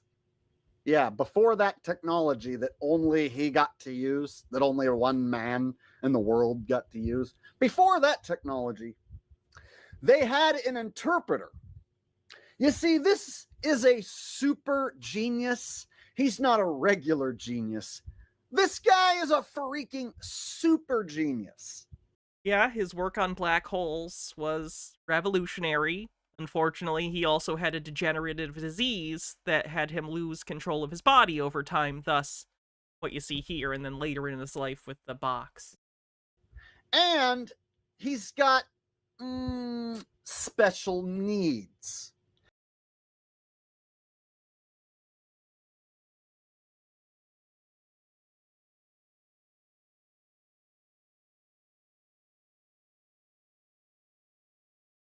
Okay, so he is apparently under the impression that because he has a lack of muscular control, he's implying that has some reflection on his intelligence. Yeah, I'm not doing this one. I can't. I might watch this in my spare time to learn more about that fucking conspiracy theorist, but that's pretty fucking disgusting. So let's move on from that immediately. I apologize. That's terrible. I can't. I apologize. Okay, how about what's Eric Dubé been up to? This is called Spiritual Sovereignty. Our final moment arrives, and we must leave our physical bodies behind. What exactly should we do next? Should we have a prepared plan of action, or just stay fully present and respond to whatever happens? The Tibetan Book of the Dead emphasizes the importance of maintaining a meditative, undisturbed, pure state of consciousness, free from desires and attachments to the material world. But it would also seem that having certain intentions and convictions are necessary to avoid being impotently swept along by the experience. Near-death experiencers almost universally report lifting out of their bodies, being drawn towards a white... Eric's been on this kick lately where he thinks that, like, near-death experiences where you, like, see a light and go towards the light or whatever, he, A, thinks that that really happens, and B, believes that it is a trap set by aliens or interdimensional beings to keep you in a cycle of living on Earth in order to harvest energy from you called loosh. So he thinks that life is a big farm, basically, and that you need to escape this cycle. Conspiracy theorists are basically accidentally reinventing Buddhism, but, like, stupid. But stupid. light, conversing with angelic beings, and having their actions judged during a life review. But if we refuse to enter the light, reject meeting with angels, and repudiate their judgment and life review, it's actually kind of, in a funny way, a really interesting extension of conspiratorial thinking into the afterlife, because we have cultural stories, right? We have a cultural mythology and pop culture about what happens when you die. as he describes, or will describe, you know, you die, you see a light, you see a loved one, they tell you about the afterlife, they maybe show you your life in review, or you see your life flash before your eyes. These are like typical near-death experience stories or mythology, right? Conspiracy theorists tend to have a distrust of authority and a distrust of systems in general. So to them, these stories of the afterlife is just another system for them to distrust. Now, I don't think any of this is even true, but they have taken it at face value to some level, and they do believe that you die and see a light. But they think that this is all a trick. Once again, like every other system they come up against, like every other authority figure in the real world, in this hypothetical afterlife, they are still suspect. They are still incredibly paranoid. And I find that interesting, that, like, the concept of their paranoia and not trusting anyone, to them extends even past death. Even death is not a moment for them to rest. It's just a further conspiracy for them to unravel.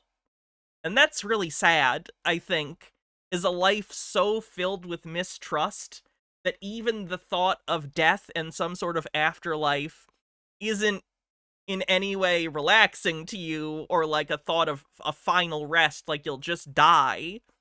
It's just more lies and conspiracy for eternity, and you're just trapped. That's a horrifying worldview. That's a horrifying cosmological view. But nonetheless, it's where he's found himself. Amber, with 40 bits, says, saying the Romans copied their religion is reductive. It's more accurate to say they derived it from the Greeks in the same way Christianity is derived from Judaism. An example of this was found in Ares' Mars. Ares was regarded as a god of savagery, of bloodlust, and athleticism. Contrary to popular belief, a lot of Upper Greek society held him in disdain, while viewing Athena as a patron of more civilized acts, like strategy. There'll be a second part to that in a sec. Then what should we do instead? The Gnostic Apocryphon of John states, Lord, what of the souls of the people who do not know whose people they are? Where do they go? He responded, In those people the artificial spirit has grown strong, and they have gone astray. Their souls are burdened, drawn to wickedness, and cast into forgetfulness. When they come forth from the body, such a soul is given over to the powers created by the rulers, bound in chains, and cast into prison again. Around and around it goes, until it manages to become free from forgetfulness through knowledge, and so, eventually, it becomes perfect and is saved. If the Gnostics and Cathars were right about this world being the Medicated person says, I'm not dying, I'm traveling. Recycling farm of an evil demiurge and his archon minions, then refusing to be recycled and escaping this prison existence is paramount. Then part 2 from Amber says the Romans viewed Mars as a patron god who embodied the pacifying might of the Roman war machine, i.e. peace through might, while stripping Minerva of almost all of her warrior aspects to turn her into a goddess of crafts and feminine wisdom. In reality, no folkloric is the same as another. The Apocryphon of John recommends to become free from forgetfulness through knowledge, and the knowledge we need pertains to liberation of the spirit. In The Forbidden Religion, Jose Aragon wrote, If man were only a body and a soul, if those two entities created by the demiurge were the only things that man were made from, of course there would never be any rebellion at all. Nothing created rebels against its creator. What happens is that Frankenstein monster, Jurassic Park dinosaurs, the creatures from the island of Dr. Moreau, like all of history. I don't know. Kids fighting their parents. I don't know. What are you talking about? This is such a bad thing to say. You can't rebel against your creator? That's insane. What are you talking about? That there is something in man which was not created by the creator God. Skynet, Am, as in the AI Am from I Have No Mouth and I Must Scream. I know I'm using fictive examples, but what I'm trying to say is it is generally accepted within human folklore, within human collected wisdom that, in fact, no, you should be careful for what you create, because the things you create can come back against you. So, no, you're just wrong. The eternal Hi. spirit. The spirit has been brought from outside and does not belong to this world. It has been added to the monstrosity which is body-soul to make it function and evolve. But it was put there against its will and finds itself imprisoned in matter. It is the spirit which rebels. It is not rebelling against its creator, but against the one who imprisoned it. If the God of this world has hijacked our spirits and imprisoned them into reincarnating body souls, That's a pretty big if. then separating our original spiritual essence from this body-soul matrix is essential. If it's true that our spirits come from the one true, unknowable God and a heavenly home in the pleroma, then we should set our intent and hold a solid conviction to return there. In fact, the Gnostic Gospels insist that we will need to remind the Archons that we know about our true home in the pleroma, and that they have no power or Why right are we to just reinventing Gnosticism now? keep us from it. The Gnostic scholar Elaine Pagels recommends performing an initiation ceremony where we admit that previously we had adored and served the demiurge, who we mistakenly confused with the one true God. But now we no longer recognize his authority, and declare independence from him and his creation. By means of such an initiation, she suggests we can intentionally separate our true spiritual selves from the God of this world and his body-soul construct. An example declaration might be, I intend to separate myself from the creator of this material world. I want to separate myself from both body and soul.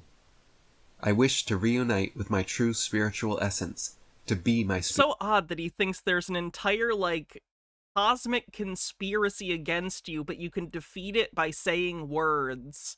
It's literally spiritual sovereign citizenry. Like, if this was a thing, if there was an afterlife and you had a soul and that soul was being manipulated by all-powerful forces, you saying words at them wouldn't do anything. They don't understand the nature of power even in a hypothetical afterlife. They're still doing sovereign citizenry at the cosmic judges. Overthought, thanks for gifting a sub to Halloween Town. Thank you very much. spirit, and for my spirit to be liberated. The only power you have over me is the power I give away, and recognizing this, I resolve to be my own authority, and stand— Freddy Krueger rules. You turn your back on Freddy Krueger, he disappears as he lunges at you, but just in that first movie. We're never gonna do that again. and in my own power, as the sovereign being I have always been. Jose Aragon wrote, with what we have said up to now, we are in a position to reply to the three fundamental questions that man rarely ever asks himself in life. These three questions are, who am I? Why am I here? What must I do? Are, who am I? Hannah. Why am I here? Cheese. What must I do in this life? Get cheese. Who am I? Cheese. I am an uncreated and eternal spirit, chained up in the created and ephemeral body-soul, imprisoned in matter. Why am I here? I am here to be used as a lab animal in a crazy, insane experiment conceived by an inferior god. This plan requires an eternal spirit to be imprisoned in order to use its antimatter power to impel the evolution of this impure and mortal monstrosity called body-soul. The power of a spirit is essential so that man can at some— cheese, are you here to eat Hannah? I wish. I want cheese really bad. I want cheese so bad. I wonder if I can maybe go to Trader Joe's today and get some cheese and some other stuff. I also need lotion for my face. some point achieve the final objective for which he has I been hope you enjoy, Phoenix. I'm very sharp. created, his transformation into the demiurge. What must I do in this life? I must wake up. I must become aware of my real situation and find a way out. Then I must liberate myself and escape from this prison. Many religions and New Age spiritual systems talk about union with God, or becoming one with God, and hold a general belief about merging themselves with God after death. They often speak about a fusion of individual Their Hatch chili mac consciousness and cheese is good. I've actually looked at that. It does look good. with the one consciousness as the Would I ever pinnacle make my own cheese? Yes, I actually would like to do that someday. Start with basic, mozzarella, and then some, more basic aged cheeses. I think that'd be fun. I don't really think I have the space for it right now, because I need, like, a cool, like, place to, like, put it. But I guess mozzarella I could just do. I don't know. I would like to someday. of all achievements. But is losing our individuality I'm sure the pizza would be delicious, Amber. However, yes, the South scares me. I'm in Michigan and I'm still scared when I go outside. And I'm in a pretty darn progressive area, even for Michigan. to merge into a collective super being? Really a goal If I ever willingly choose to go south of the Mason-Dixon line, I have been replaced by a Cylon. worth striving for? What if this is actually the final trick of the demiurge? Traumatizing our eternal spirits by recycling us through a prison existence until we willingly wish to relinquish our identity What's the passcode? A second plane has hit the femboy. become one with the warden. Angeliki Agnestu wrote, "With every new incarnation, the spiritual part gets more and more poisoned from the clay of dense matter. What will a human finally reach after these thousands of reincarnations? It is not ascension, as they claim, but total spiritual death inside the clever body of a bio-robot. Rather than the traditional conception of old souls being those that have accumulated significant wisdom after successive reincarnations, it's possible that old souls are really just the most traumatized and primed for their fusion with the demiurge. Personally, So Dubé's a Gnostic now. He seems to be sort of reinventing Gnosticism into his own thing. I don't know why. I don't know if he thinks Flat Earth is going to take a dip after the final experiment, but he's been doing this a lot lately. He's been focused on this for a little bit. I have no desire to merge my consciousness with anything else. I enjoy my individuality and wish to continue experiencing my own internal world. In fact, I will fight with everything I have for my spiritual sovereignty, and will resist any outside entity attempting to make me relinquish my individual consciousness. Whatever happens after death, my intention will be to maintain my autonomy, to remove falsehoods, and move towards truth. The good news is you're just going to die. The lights are just going to go out, and you won't exist anymore. So you won't have to suffer in some sort of horrifying conspiracy limbo forever. You just won't exist anymore.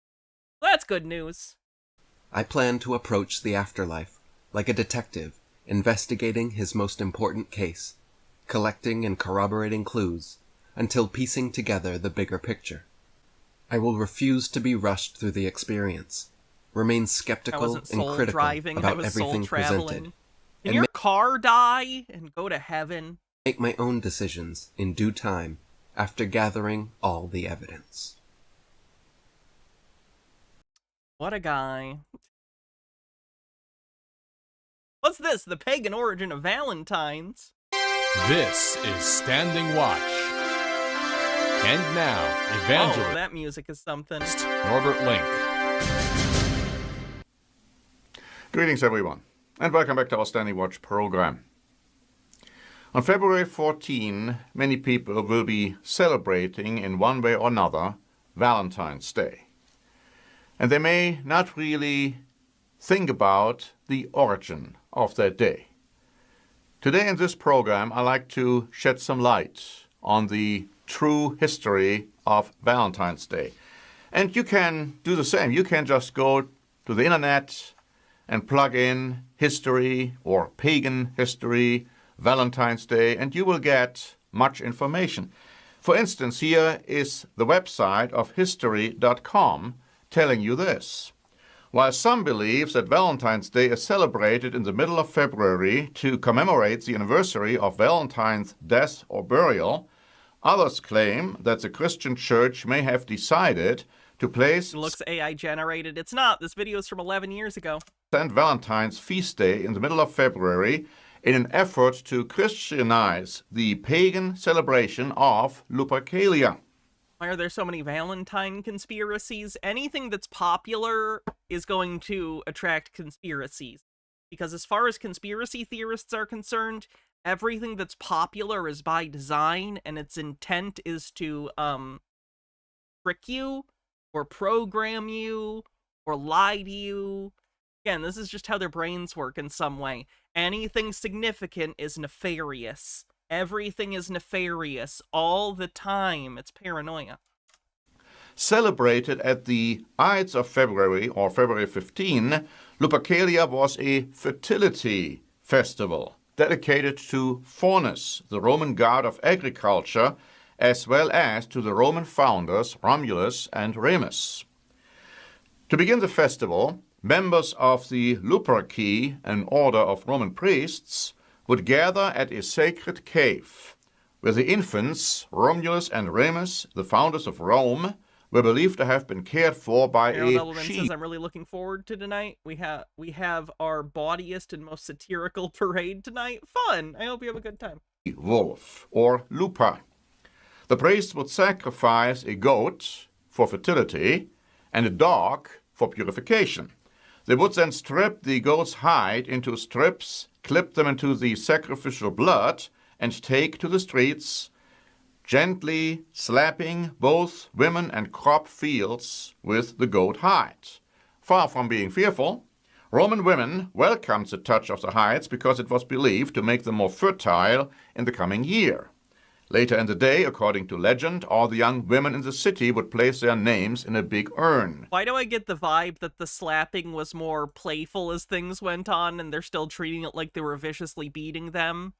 I feel like this is for, like, someone from, like, 2,000 years in the future conspiratizing about, like, Mardi Gras and being like, this ancient Mardi Gras ritual, they forcibly made women show their breasts and then forced upon them beads of shame. Like, I don't know.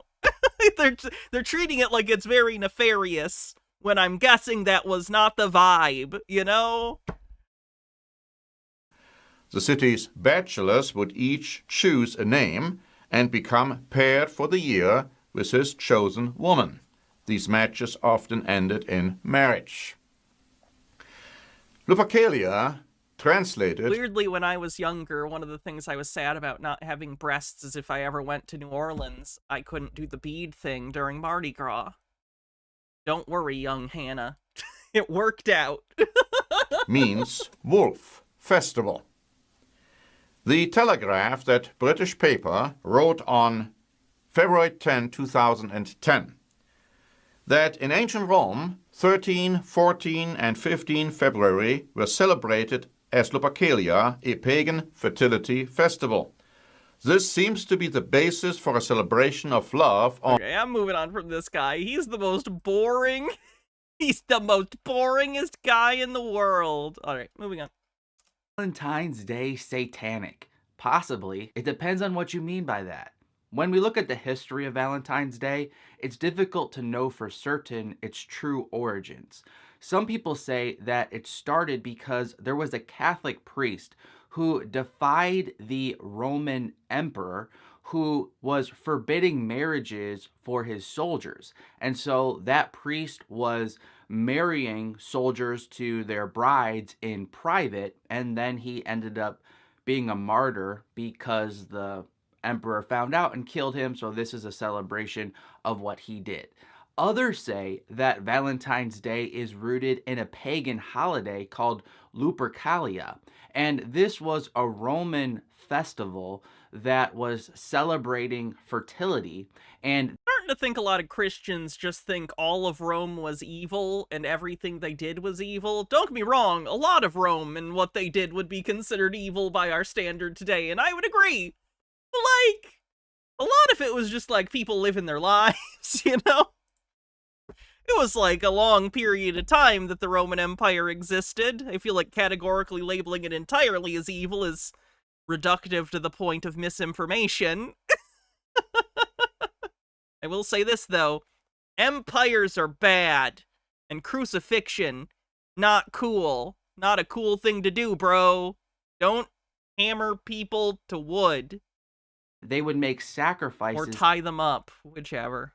To the gods, and then the pagan priests would run around naked, taking the hides of the goats, making whips out of them, and whipping the women so that somehow the gods would make them fertile. So why does he say somehow? It's a religious ritual. Like, really? Do you really want to do turnabout is fair play? Oh, and then they eat the body of Christ that's just crackers, and then somehow that washes them of their sins. You know what I mean?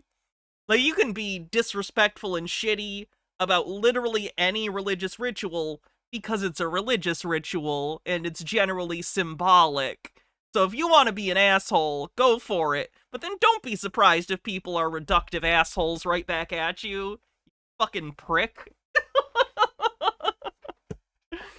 What about using wood to hammer people? You know, let's just agree not to hammer people into anything. History is certainly questionable, but honestly, I don't think we need to know the origins of Valentine's Day to know whether or not Satan is using it for evil purposes. Rather, what we need to do is look at the Bible and apply the principles we see in Scripture to how we are currently celebrating Valentine's Day. Thus, I'm not really demonizing Valentine's Day for everybody.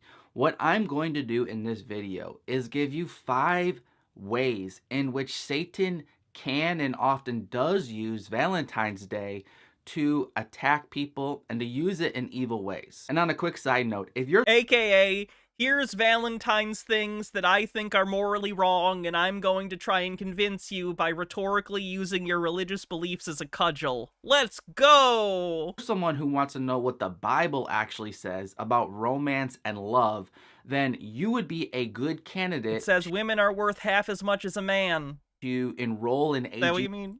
University. It says that if you're assaulted by a man, you have to marry him. Wait, what? That's where I offer my biblical relationship courses. And to be clear, Green guy with $1 tip says, Hannah, did you pick all the videos talking about wiping women on? Wait, what? Did you pick all the videos talking about whipping women on? Oh, yeah, not intentionally. That's just a thing that was actually associated with the holiday. Clear, if you're rather not as aggressive, I think, as he's trying to depict. New to this channel, you probably don't need AGW University because I offer most of my content totally for free on YouTube and on my website. But for those of you who know you need something more, that you want to go even deeper than is possible in these short videos and articles I make every week, then you would be a great candidate for AGW University. And that's where I also offer chilling on the bingo card. In the tempting people to, number 1, Satan uses Valentine's Day by tempting people to idolize romance. To be clear, you can want to be married, you can want to be in a relationship and not be idolizing it. I'm not saying that if you really have a strong desire for romance, this is definitely a sin. However, celebration... Public nudity in Greco-Roman times was very common in the shared bathhouses and gyms at the Olympics. Yeah, I believe gymnasium literally translates to something like the naked place. It's not exact, that's a rough translation, but gymnasium literally means like the place where people are naked. Like Valentine's Day that put an emphasis on a specific thing that's not God can tempt us. Again, I want to tell you to steer clear any religious source that tells you that anything that isn't God is evil. That's a cult. I'm not saying all of Christianity is a cult, but sects of Christianity that are like this, that tell you that the only thing you should ever enjoy in your life is God, and you should feel shame for enjoying and being interested in other things, that's a fucking cult. That's a fucking cult. To place these things in a higher area of our heart than they should be. In this case, Valentine's Day is celebrating romance between men and women, and thus the temptation that Satan will try to use in our life is to elevate this to usurp God's place in our hearts. So how can you know if you're doing this? Well, it really comes down to the source of your joy or the hope of your joy. So if you're saying, I can only be the most happy if I have romance, then that is idolization. Because I like that in this stock image, that guy poured another cup of coffee just to emphasize how lonely he is. That's drama right there. because God wants himself to be the primary source of joy in our life. That doesn't mean we can't have other good things in our life. God is the one who made romance and marriage and relationships. But we have to know that anything really good is also really powerful and dangerous. It's not bad. Everything good is dangerous. That's healthy. But we can easily misuse these things because in our flesh, we are tempted to turn to false lovers and not to Christ. And because romance and human love is God so... made marriage, as far as they're concerned, if you're a biblical literalist, then yes, they would say that the creation of Eve from Adam's rib was the creation of marriage. God created Eve as, quote, Adam's helpmeet, meaning like a partner for him. So yes, in Christianity, it is generally understood that, yes, God created marriage when he created Eve as a accessory to Adam. good, we are tempted by Satan to allow that to become our God. As 1 John 5:21 states, "Dear children, keep away from anything that might take God's place in your hearts." Number 2, Satan can use Valentine's Day by tempting you to believe that you are inferior. Do you have a Valentine's date? That question can be received like an arrow through the heart, and I'm not talking about Cupid's arrow. Little dad joke there. So why can it be so painful? Well, that was a dad joke. That's weak as shit. That's barely a joke.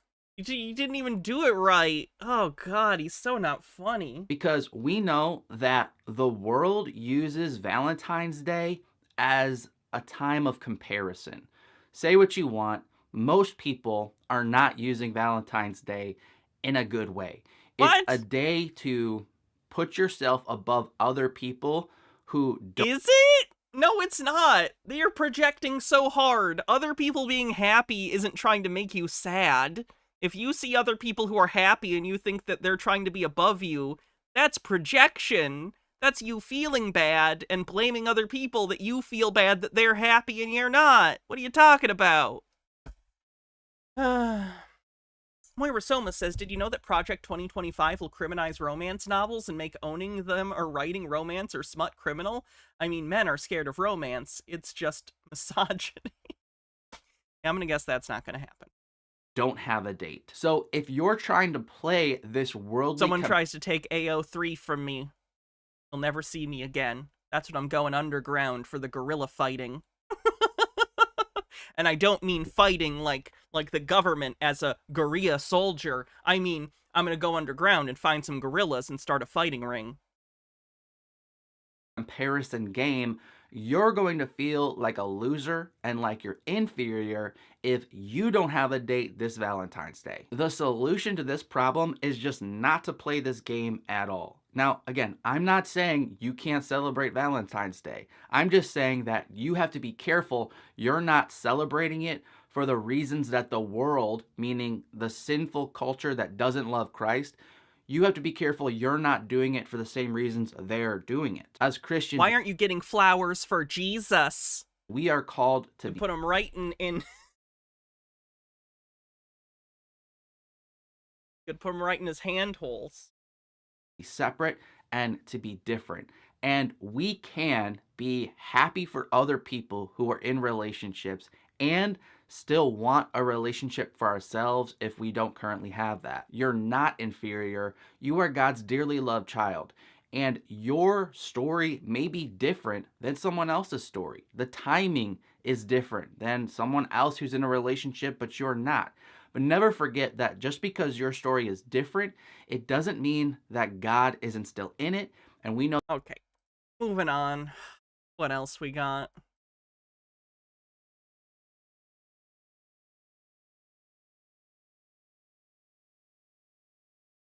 Oh, that medbed guy's still scamming people. Told you we had a. When the Bible has romantic stories in it, so they going to ban that too? I don't know. I guess there's some sexy stuff in Song of Psalms. Person, an NFL star. They had 27 operations. He's spoken to every major guru out there to help him. We're talking about Believe sci-fi technology exists on the bingo card. longevity in the NFL and what can be done. What can we do to support these athletes that could lean into veterans with trauma and everything else? You're not going to miss the story. You're not going to believe it. That video looked like AI. That's a real person, but I think he's doing what Marcel is doing and making AI of himself, because look how weird he looks. Told you, we had a person, an NFL star. They had 27 operations. He's spoken to every major guru out there to help him. We're talking about longevity in the NFL and what can be done. What can we do to support these athletes? Maybe he just ADR'd it? Something seems off, though. I don't know. Nemesaur with $50 tip says some seed money to get the gorilla fighting started. Thank you. And Green Guy with $1 tip says, why can't we bring everyone up and rise above and not pull people down like Jesus teaches? Because a lot of people don't actually read what Jesus teaches or care. They're using the primary religion in the United States as a cudgel to force their political views onto people under the guise of religious belief. To lean into veterans with trauma and everything else. You're not going to want to miss the story. You're not going to believe it. For many people, Jesus and Christianity is not a firmly held belief as much as it is a rhetorical device, unfortunately, at least in practice. Make sure I come and see him a couple times a year because of 10 years in the NFL and 4 more years in college at Stanford. There's lots of me that has to be put back together, but my driving force and motivation is 8 kids and 12 grandchildren, so we're getting it and we're about it. So this is a guy he's scamming, apparently a former NFL player. That's very sad. He's telling him that this is going to help him, and I guess the placebo effect has been working on him because he's claiming it is. Keep trying to make it happen. Big man out of the Raiders when I tested out from all the other different things that are going on. So you saw my report today, which is slightly above a C, but that was outstanding for 7,000 plays in the NFL. I don't know anyone that had more bumps, bruises, surgery than Brian Holloway. So it's just a testament that he's doing so well. Yeah, not many are smiling now. Not many. No, they can't smile. Yeah, or laughing. They don't know what laughs. No one. No big man laughs once they hit, 55, I know that probably. Bro, in 4 years I'll be 70. Can you believe that? What if I told you the average linebacker or lineman in the NFL has until he's about 55 until he's completely gone? This is a known number of things thrown around with so many concussions, and these guys don't get a break. And it's sad to see what's happened to these people. And I met Brian Holloway in January of 2022. And he had spoken to every major guru on recovery and health, but his health was in dire straits. Over the years, Brian Holloway has worked with every guru. And guess what? He chose me to be the first guy to bring common sense back into longevity and health. Him using common sense for his scam pisses me off. This is such a thing that they're doing right now, by the way. The right and grifters generally like to frame what they are saying as common sense, because if you do that, you don't have to justify what you're saying, right? Oh, what, you don't understand what I'm saying without a source? What, you don't understand common sense? Don't buy that bullshit. There's no such thing as common sense in actuality. Again, that's a rhetorical device that they're using. Common sense is like shared little idioms and wisdom that we understand within our culture. It is not some objective standard of truth, right? Today, when I met Brian Holloway, I realized he was 370 pounds. 3 years later, guess what? He's lost 135 pounds and he's kept it off. That's great, and I imagine a lot of that, all of that has to do with changes to his diet and lifestyle, not your fucking coffin box you're claiming is magic. Of all these years. It wasn't about just diet and exercise. It was about mindset. Oh, but there was diet and exercise, you're saying, right? It was diet and exercise? asset. And Brian Holloway is one of the top guys in the world of leadership.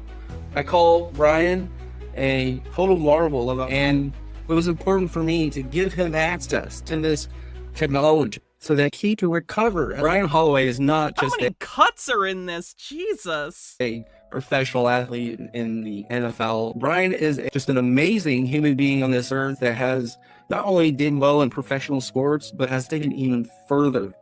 Fortune 500 companies have Brian speak to their employees. Brian was a VP of Fortune 500 companies pay him to speak to their employees. Oh, so he's a motivational speaker. You ever had to listen to a motivational speaker someone paid for? When I started college, they hired a motivational speaker to come in and talk to us. It's a scam. It's a scam. If you're the kind of person, if it's your job to organize stuff for businesses or a college or something, never give money to a motivational speaker. It's a scam. How are these people still making money? Motivational speeches are bullshit. Throw up a fucking YouTube video if you really, really demand it. You do not need to pay these people to come in and say a bunch of vague fucking nonsense about success. Just stop it. There's no secret to success. A lot of it's luck. That's it. Stop paying people for this crap. The Players Association. He's done so much to help players. It was important for him to come check me out, to see what I was doing, to see if he can pull this technology and help professional athletes and veterans, people with PTSD, with TBI, brain concussions, you name it. This is the type of technology. Brain concussions. You can tell he's a scientist because he said brain concussions. That people could be using to enhance the recovery without side effects. Can you put things in perspective again? Like, we talked about Pam and how we met. Can you talk about some of the things that over the years that you had issues with because of all the blunt traumas? Sure. The average lineman, how long does the average lineman live after an NFL career? Well, when you're going into the NFL, you literally know you're walking in and you're going to take 10 years off your life. Stone Corbell says, I used to work for a bank, and every year they'd have a name of bank day where we had to, on Saturday, our day off, go take a bus to some convention hall and listen to a motivational speakers all day. It was hell. They at least pay you. I would say I'm not going if they're not paying me. I would literally be like, why would I do that? No.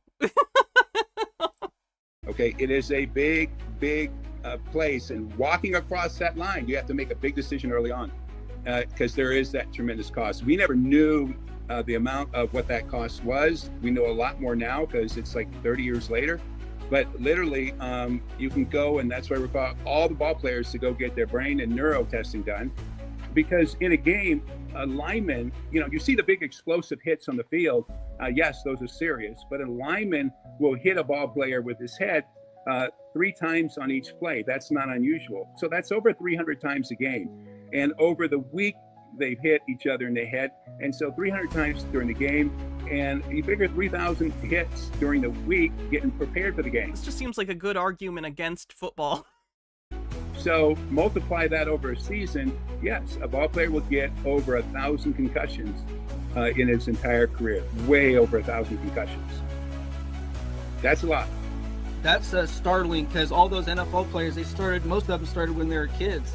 Yeah. It's year after year after year of this abuse, doing the thing they love. Yeah, if I don't plan on having kids, it's not something that interests me, but if I had kids, I would not let them do football. Any other sport. They want to do basketball, soccer, lacrosse, whatever. Fine. Not football. That shit'll fuck your brain up. On the flip side of that, the sheer damage and of cellular structure, bones, ligaments, and you had a knee operation as well. Yep, knee operation. Knee no rugby either.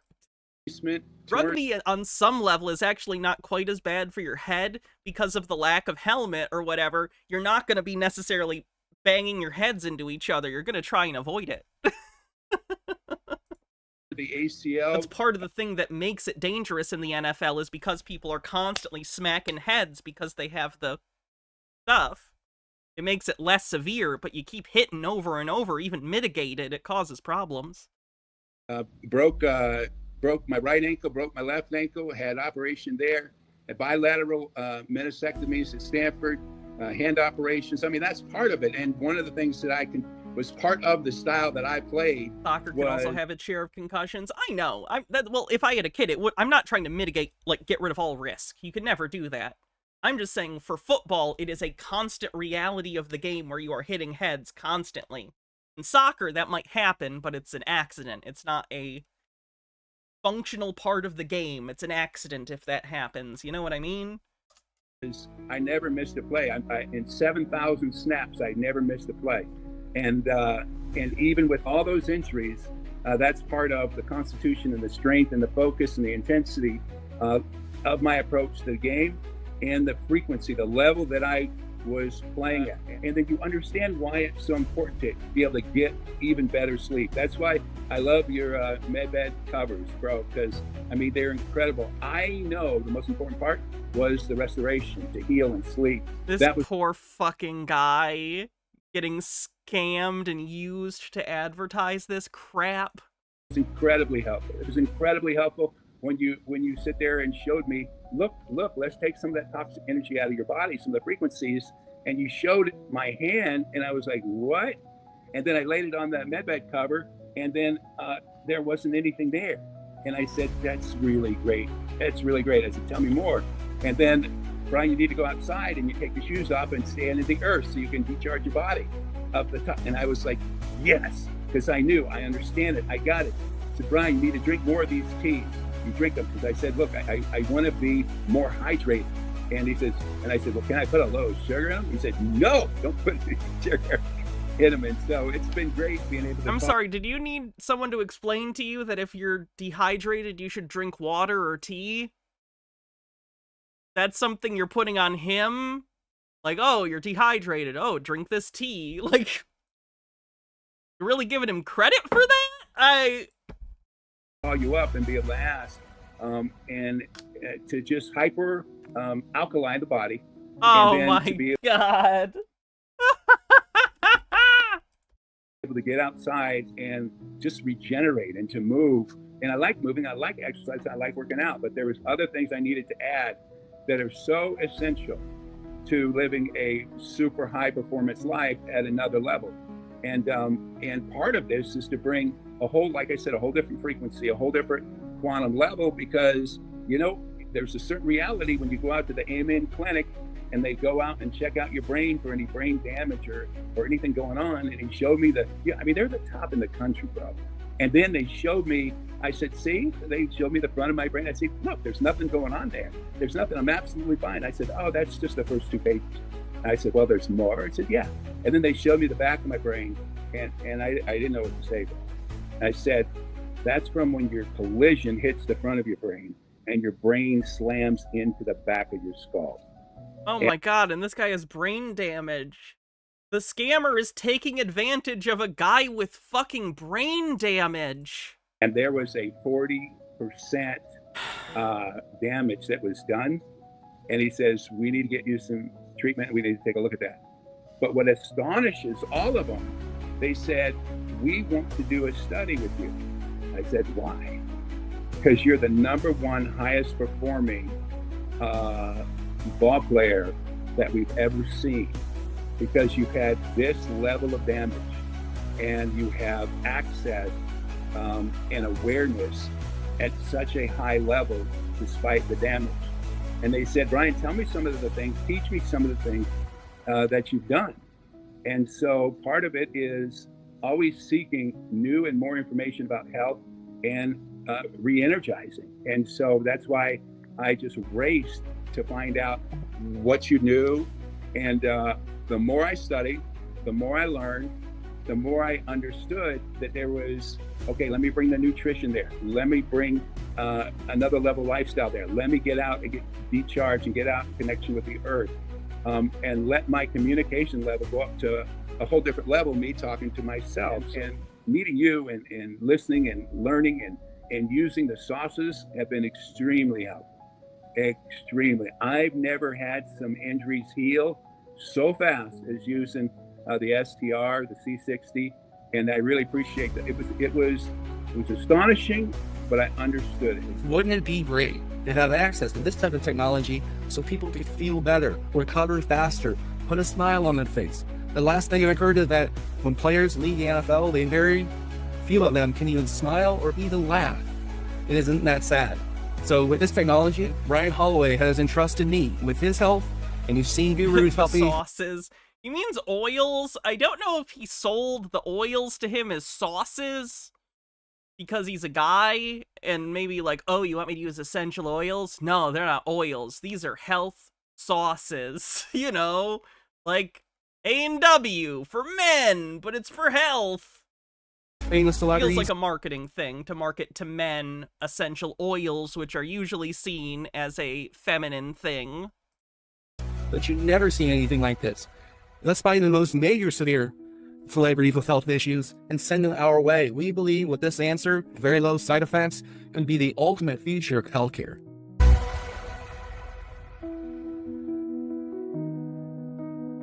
I hate these. I really.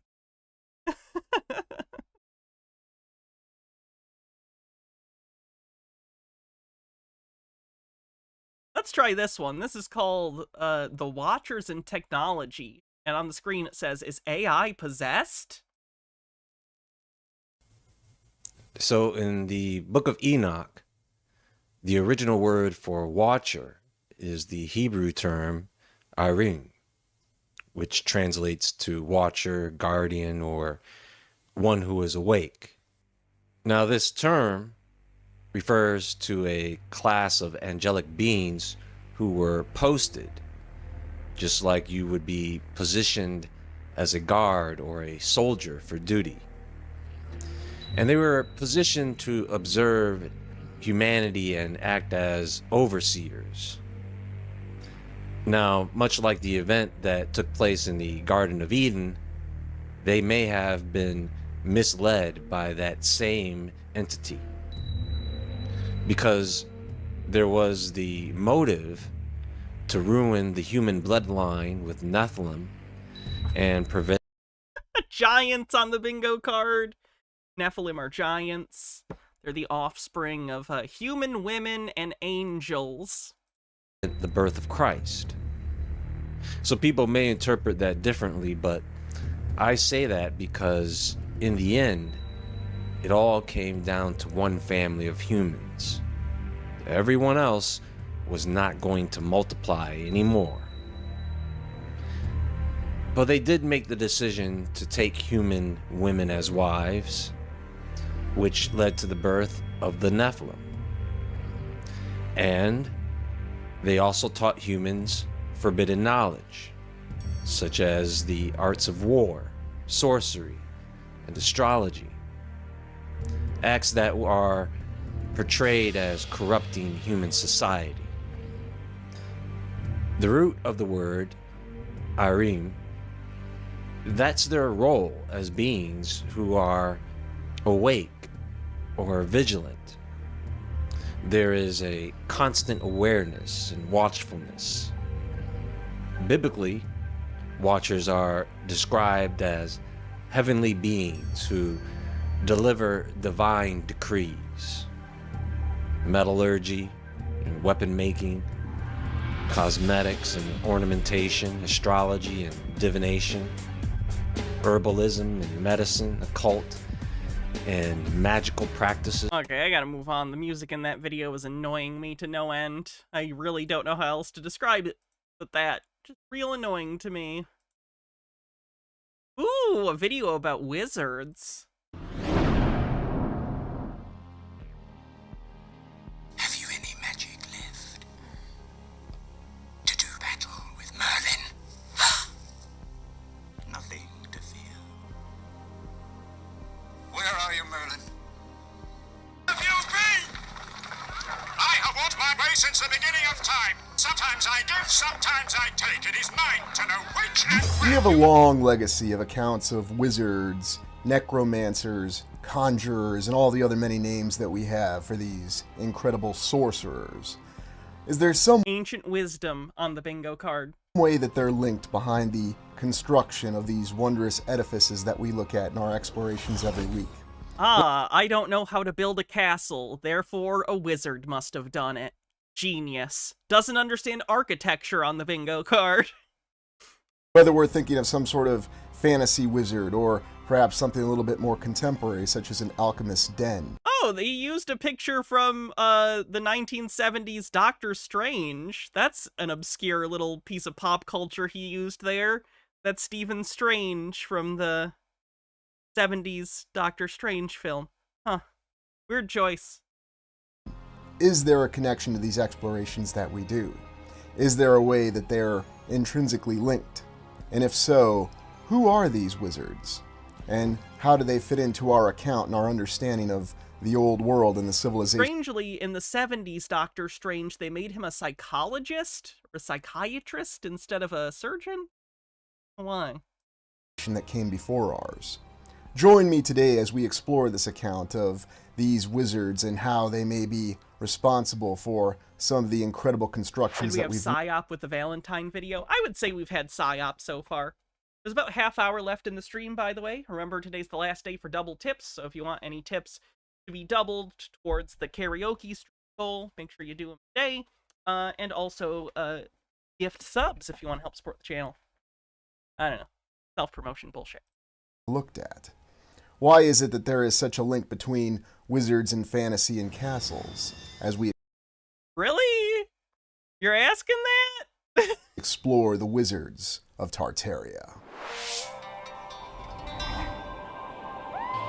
Tartaria on the bingo card. Who were the wizards of Tartaria? We've oftentimes heard of historical accounts that relate to Alchemist's Den, and many of us think about our recent experiences. From my particular generation, our first exposure to wizards came from the Wizard of Oz. And your generation, when do you think Wizard of Oz came out? Wizard of Oz came out in like 1939, I want to say. 35 or 39, I always forget, but I'm going to say 39. Yeah, it's a thing from a lot of generations. Not necessarily the first wizard you see, but yeah, probably for a lot of people, or witchcraft, witches, stuff like that. And actually the witches, who were wizards in and of themselves. Again, relating to the many different names that we have for conjurers. But who exactly is a wizard?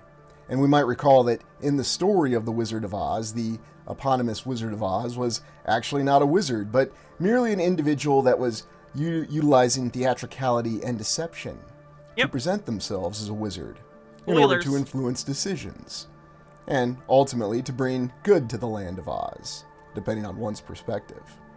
But we look at other accounts of wizards, and we see that there is a rather conflicted account, as always, where we see some wizards who appear to be good and use their powers to bring about what we consider to be favorable outcomes for the progress of a civilization. And yet there's other accounts of wizards that appear to be evil, who use their powers for relentless destruction. And as we look at... Oh, that's definitely AI Gandalf. Green guy with $1 tip says, I think French archaeologists are building a castle right now, taking the time it took in recorded history and with the tools, and when you take your time and plan it out, it's quite easy and only like 40 workers. Easy's relative, I guess, because to me that sounds like a nightmare, but that's very cool that they're doing that. All of our evil wizards. our fantasy accounts and our legends, and we can find wizards Ponder all the way back orb. to the beginning. Ponder of our this written accounts. orb. And once again, it's something else that transcends many different cultures and civilizations. Been pondered. Whether they're called wizards or sorcerers is immaterial, but individuals... I mean, it depends on what you're talking about. In games like, for instance, Dungeons and Dragons, there is a difference between wizards and sorcerers. Wizards study to learn their powers, whereas sorcerers are... Oh, I always get sorcerers and warlocks confused. No, sorcerers get their powers from birth. So, like, maybe their parents slept with, like, a genie or something, and maybe they were bestowed some sort of magical abilities innately. Something like that. Who appear to have some sort of special power. The ability to conjure matter where matter didn't exist. The ability to use what we would call magic. Is it really just simply magic where a wandering of a hand or some incantation can bring about some sort of result or affect the physical environment. Looking at the other accounts, we even have no shortage of linkages between wizards being evil figures and linked to the ultimate evil. But is this true, or is this merely one series of these accounts? Why is it so difficult to get a clear picture of what a wizard actually is? We do know for sure that wizards... Because they're fictional, and therefore, by the nature of them, they're kind of nebulous and fluid in their depiction, entirely, like, slave to the person conceiving of them. They're fictive, so they're anything anyone writing them wants to be. Have always been with us. Jesus was a wizard? No, Jesus was a lich. But did wizards really start as a part of our civilization, or were they something that were added later? It's really intriguing when you think about how we have these accounts of these alchemists, or the account of the alchemist's den, and what's really the difference between an alchemist and what you would think of as a wizard. There's also that question of why we have so many different names and references to wizards, whether we're saying a sorcerer, a conjurer, a warlock, a witch, and the terms go on and on. Yeah, and these things have very different connotations depending on what you're talking about. To say that a witch has the same... To say that a witch has the same connotation as a wizard is just, like, very wrong historically.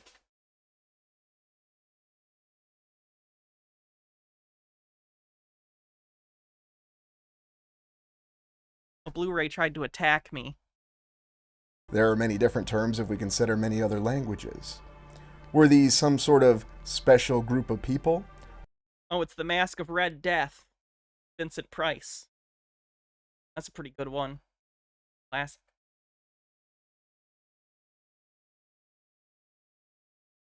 Were they a completely different species from humanity even? Or could it be that they are simply humans that were endowed with different abilities? Were they endowed from birth, or were they abilities that they had to learn over a period of time? Looking at all of our stated fictional accounts over time, we see that there are many different ways that an individual can... This is the villain from the 70s Doctor Strange movie. Again, I don't know why he's even familiar with the 70s Doctor Strange film.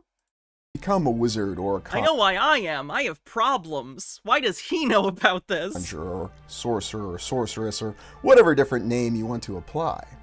Some were born with the ability. Others were trained over time with the ability. And yet we have other accounts of some that were endowed with the ability, even against their will. But because they had some sort of natural capability, they were able to become a wizard or a sorcerer. Indeed, we think of the Marvel example of Doctor Strange.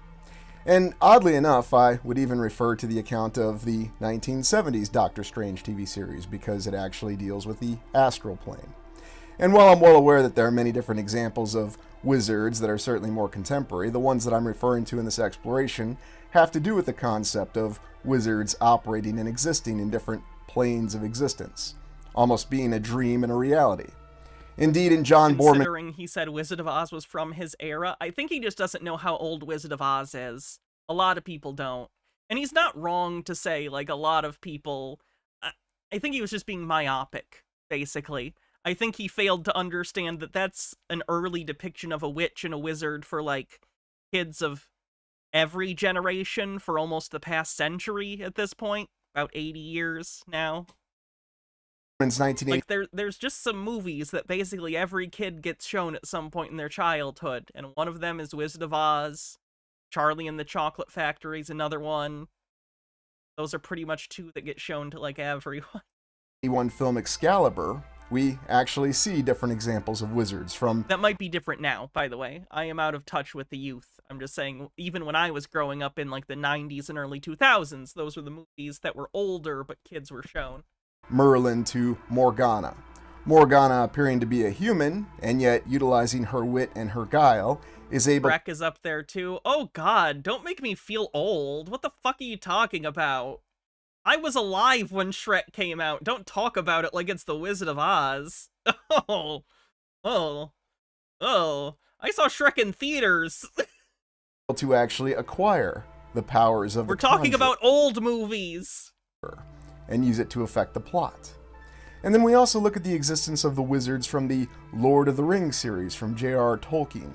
And we understand that these particular wizards are not actually human beings, but they're spirits, the Maiar, from an entirely higher plane of existence. Is it possible that this is what these account of wizards really are? That they're a completely different race of people that came from another plane of existence? Or perhaps we can't even think of them as a different race of people. It's actually funny. That is in line with the Lord of the Rings idea of sort of like wizards. Gandalf, although he appears human, is not human. He's like a divine being. He's like a what's the word I'm even trying to think of? Perhaps they're a completely different sort of creature, a more ethereal creature that manages to assume human form. And perhaps that's what's always made wizards. Was Toy Story the first 3D movie? Toy Story, oh, you mean computer animated. Duh. You meant, okay, I was gonna say no, but you mean like CG animated film. Toy Story is the first theatrical, full-length, CG film. There were a lot of shorts prior to that Pixar had done. Some other companies had tooled with, again, little short films and experiments. But Toy Story was the first commercially released theatrical length 3D animated film. It's sort of akin to like Snow White in that way. Snow White was the first full-length feature film with synchronized sound that was animated. Hermetic Cuttlefish with 32 months at tier 2 says Gandalf is effectively a lower order of angelic being. Thank you. Wizards so compelling to us is the different explanations that they may possess. And how do we link this back to our studies? This is the first short film ever, the snow globe at the beginning of the story. That short film was called Knick Knack, and it's not the first one. The first film that Pixar made was about a bee.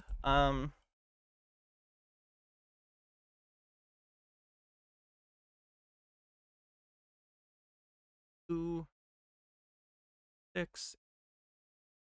Where's the B one? Maybe the B one wasn't the first one. I thought it was. 1984. No, okay, it is. I'm not crazy. I can't play this for obvious reasons, but I'll kind of skim through it. This was the first sort of short film they did, and this is from 1984, The Adventures of Andre and Wally B. So yeah, this is what they did for their first little thing. Knick Knack came later, along with their other famous short films, including the one from 1986, which include Luxo, which was famously became their little icon, the thing where he bounces on the ball. This was part of an actual short film that they did, and then later that became part of their logo. Sorry, don't get me started on movies. God, I wish I was a film professor. Do you know how bad? Ugh. Understanding of the old world? Is it possible that previous civilizations interacting with different portals and different forms of existence actually managed to contact these life forms? Or this entirely different form of life that was more Toy Story will be 30 this year? I hate that. Or perhaps we'd even describe it as spiritual based now. Is that really what the Good Witch actually is? The incarnation of some sort of spirit? Is that what a lot of these wizards or sorcerers have been over time? Actual spirits that assumed a corporeal form and then looked to... Corporeal? That's how you say corporeal? Corporeal? Oh, fuck. Influence the previous civilization. Indeed, that's what a lot of accounts will tell us, and yet we can't ignore the fact that going all the way back from Arthurian legends to... We need to bring these wicked wizard helmets back. These were a thing in like 70s art, 70s and 80s D&D art. Why did this stop? Wizards all wear hats now. More wizard helmets. More wizard helms. Battle wizard. We can't ignore the fact that going all the way back from Arthurian legends to even the modern day, well, relatively modern day Wizard of Oz, or perhaps even the Harry Potter series, we have that wizards do appear to be regular people that are simply endowed with powers. And I certainly invite you to let me know what you think of wizards or sorcerers when you think of them in the comments. How would you describe one? And what was your thought of what their capabilities really were? Can they conjure things? Can they cast spells? Or do they actually have the ability to really manipulate the entire physical environment at will, they're fake. all around us and all around them? Is it possible that there's still some form of this knowledge, this practice that exists to this day? And is it even possible that there are some human beings to this day that are still endowed with this incredible ability? There are human beings who are endowed. These are perhaps not with magic, though. Perhaps the most intriguing possibilities. Now, of course, the mainstream and modern science will tell us that this is absurd and that this has been disproven time and time again. Mainstream science is hiding wizards from you. This is how far we've fallen. Science is hiding wizards from us. I have to pee. I'll be right back.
Back.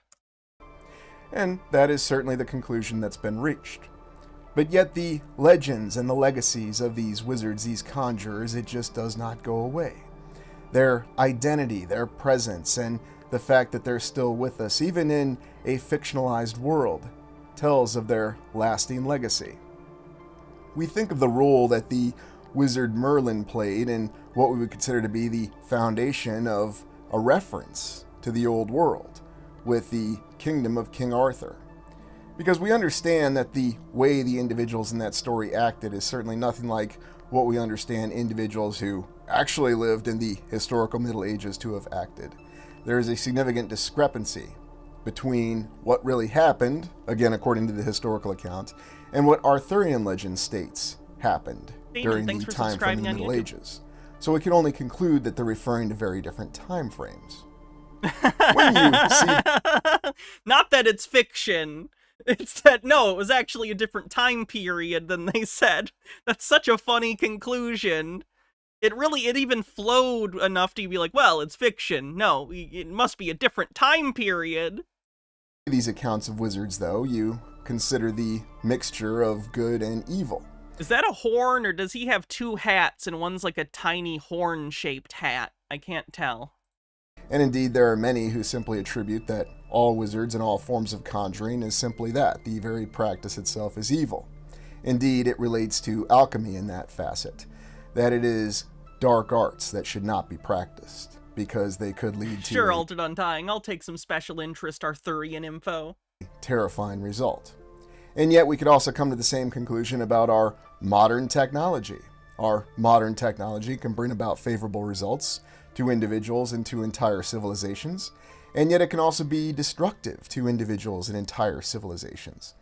And perhaps this is the most compelling evidence that we have of our conclusion in terms of what role wizards played if they did exist in the past.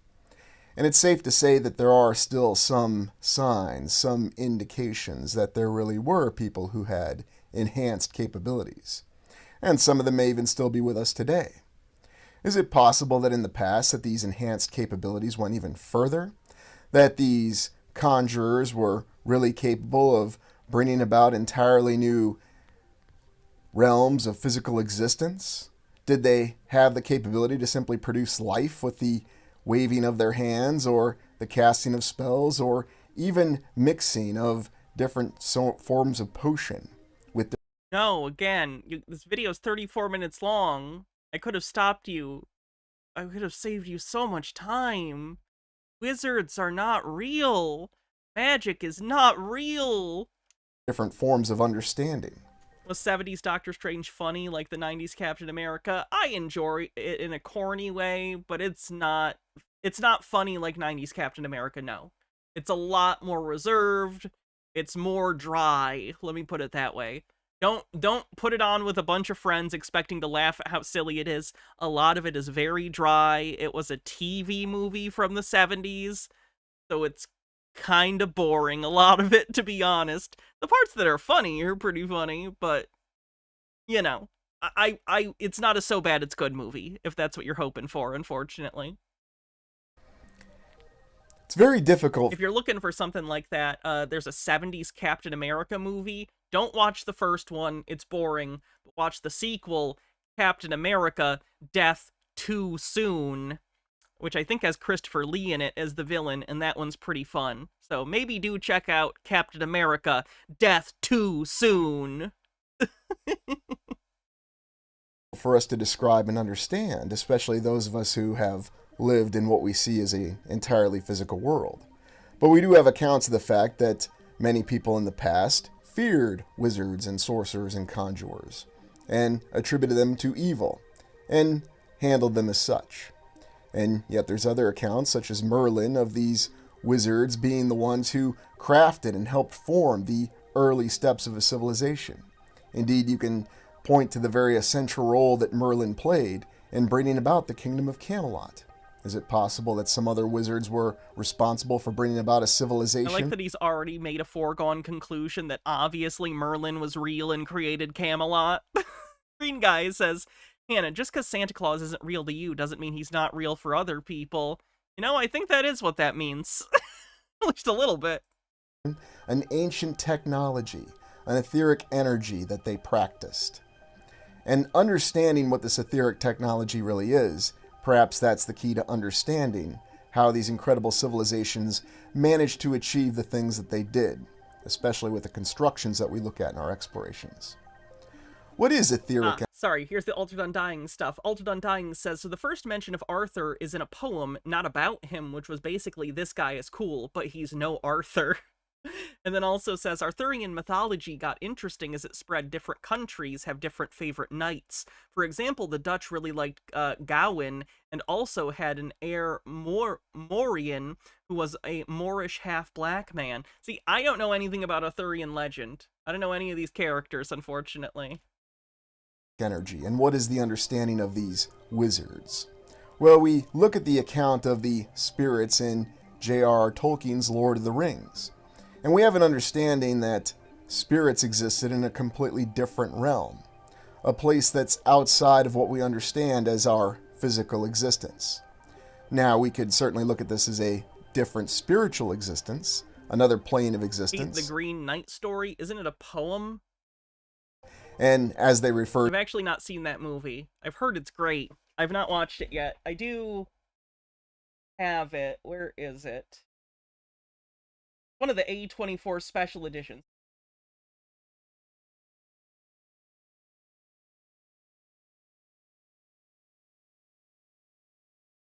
Yeah, I've not seen this yet, but it's supposed to be very good. A24 film based on the poem. I'll use anything to show my Blu-rays. It's an epic poem. Got lots of concept art in here that I gotta be careful not to show. This actually has the entire poem in here too, which is nice. Poem about beheading. That's pretty cool.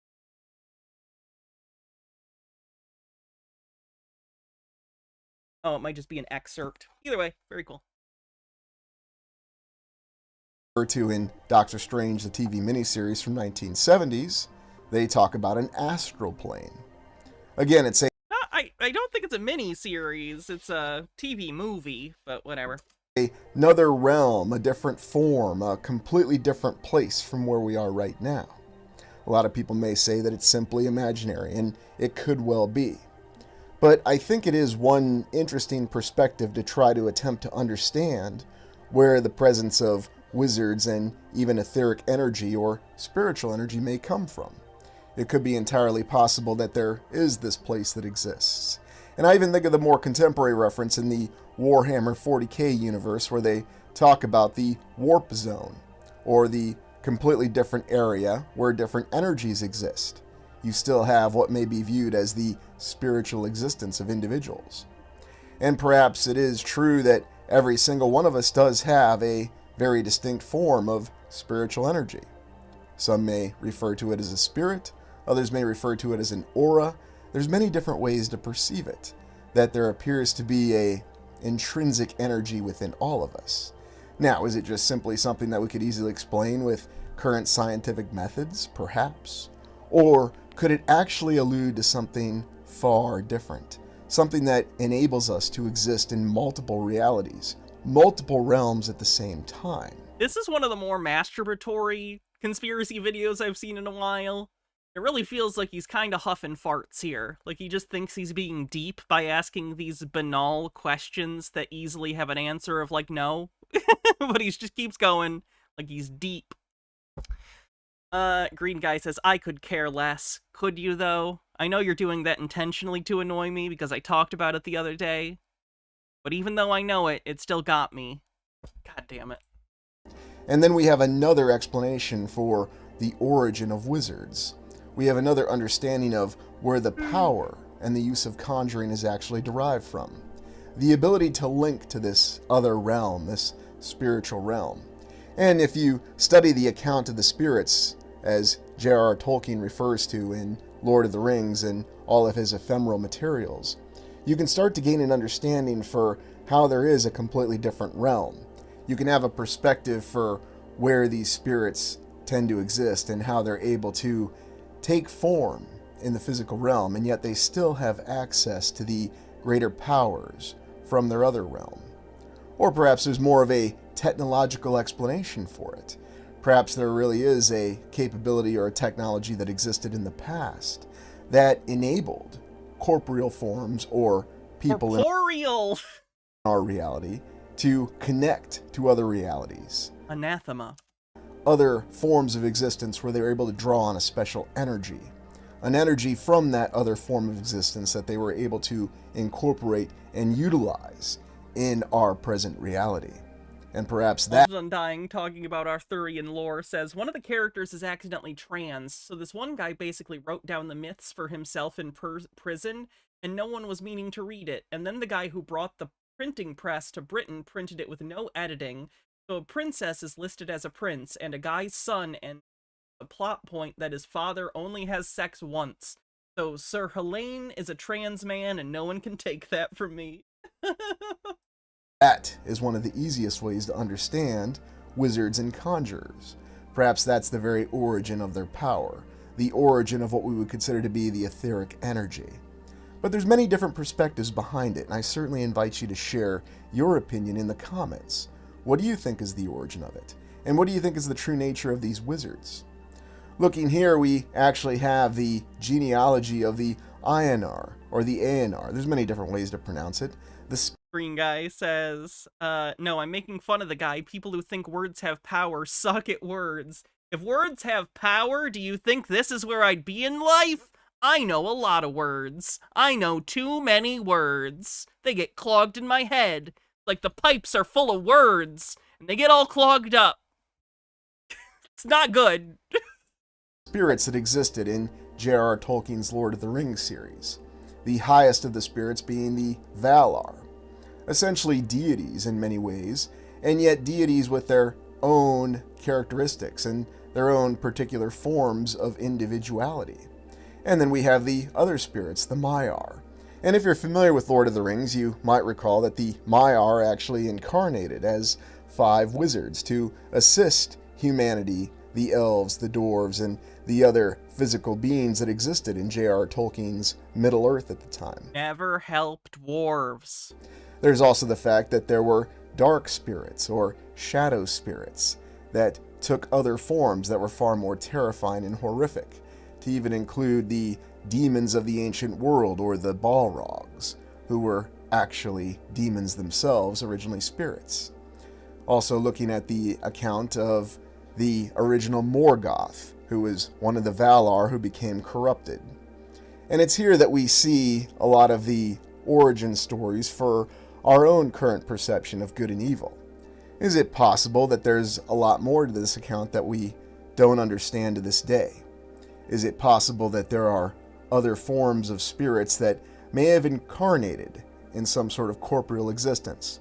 We think of one of the Maiar, or one of the other spirits from J.R.R. Tolkien's legend that incarnated as Sauron. Wait, Sauron's a Maiar? I thought he was an elf guy. What? The Dark... I thought Sauron was an elf that got corrupted or something. I've only seen the first Lord of the Rings, and I've only seen it once. Lord. And consider the fact that perhaps this is where we have all these accounts of evil that tend to be associated with wizards.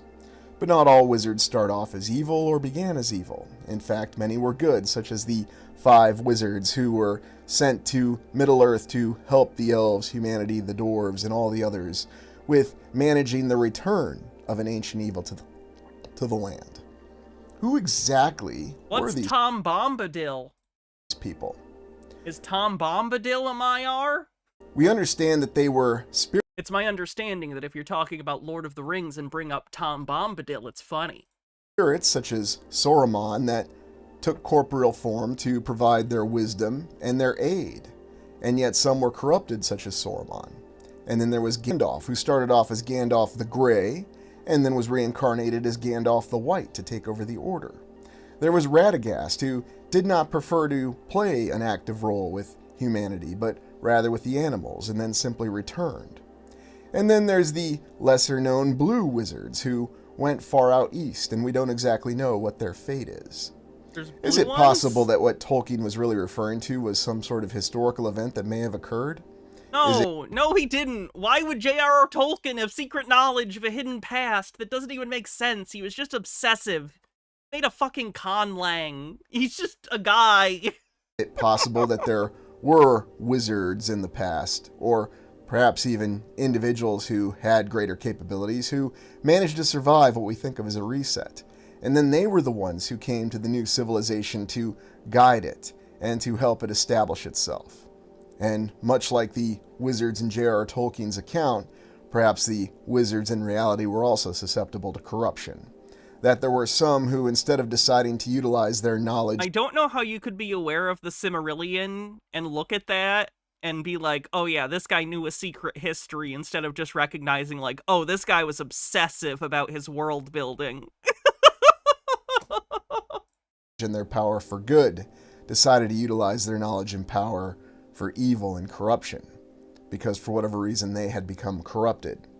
Think on that. Think on the capabilities of the power that wizards could have.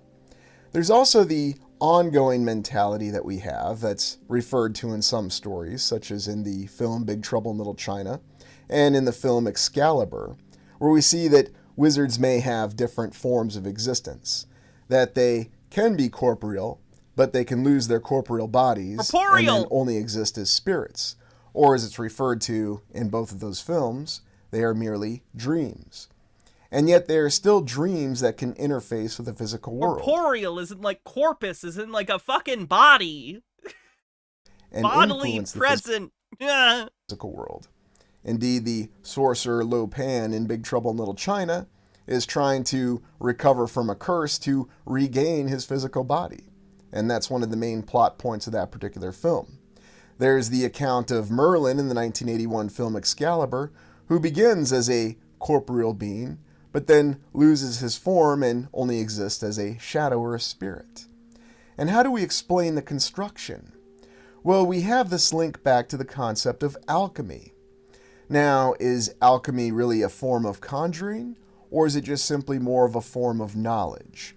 A knowledge of mixing different materials and having the capability to produce and yield other materials. And this is where we see the real explanation for how wizards may have played a very active role in our understanding of the old world. Indeed, a lot of the symbolism in the old world perspective involves having a physical realm, But then as you work your way out from the physical realm, you reach what we would consider to be the ethereal realms, the astral plane, and there's many different terms for it, and perhaps this is referencing the connection between our reality and other realities. It's not simply a product of the imagination or science fiction. It's possible that there could be a true connection. Because many people say there are so many things that we can't quantify, that we can't measure by science, such as... Merlin is also the Doctor in Doctor Who. Yes, he is. Some future nebulous version of the Doctor.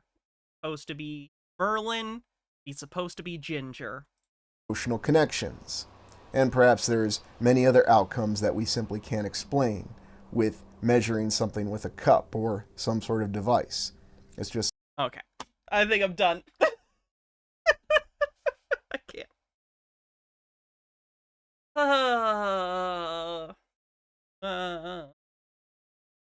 Who's Ginger? The Doctor that becomes Merlin. So, I think I'm gonna go to the store and get some cheese and maybe some other charcuterie thing and be a banana. I don't know. Thanks everyone for hanging out and spending at least part of your Valentines with me. I hope the rest of your day is good. If you have something planned later with your significant other or significant others, I hope you have a wonderful time. If you're just hanging out alone, I hope you find a nice cozy movie and something greasy and salty for dinner. But yeah, should be good. Tomorrow we're probably gonna put together the chair and watch some stuff together. Don't apologize, Altered Undying. Do I apologize when I go on Blu-ray rants? I mean, I do, but don't do as I say, not as I do. And I guess in this case, it's also what I say is what I'm doing. Say different things than me. Alright. Anyway, let's see who we're gonna raid, shall we? This is it? This is what we had planned? Oh, just a peach. I hope you all have a wonderful night. Thank you again for the shelves and chair. Let's see who we're gonna raid. Ooh, mini pickle. Pickles sound good. Pickles always sound.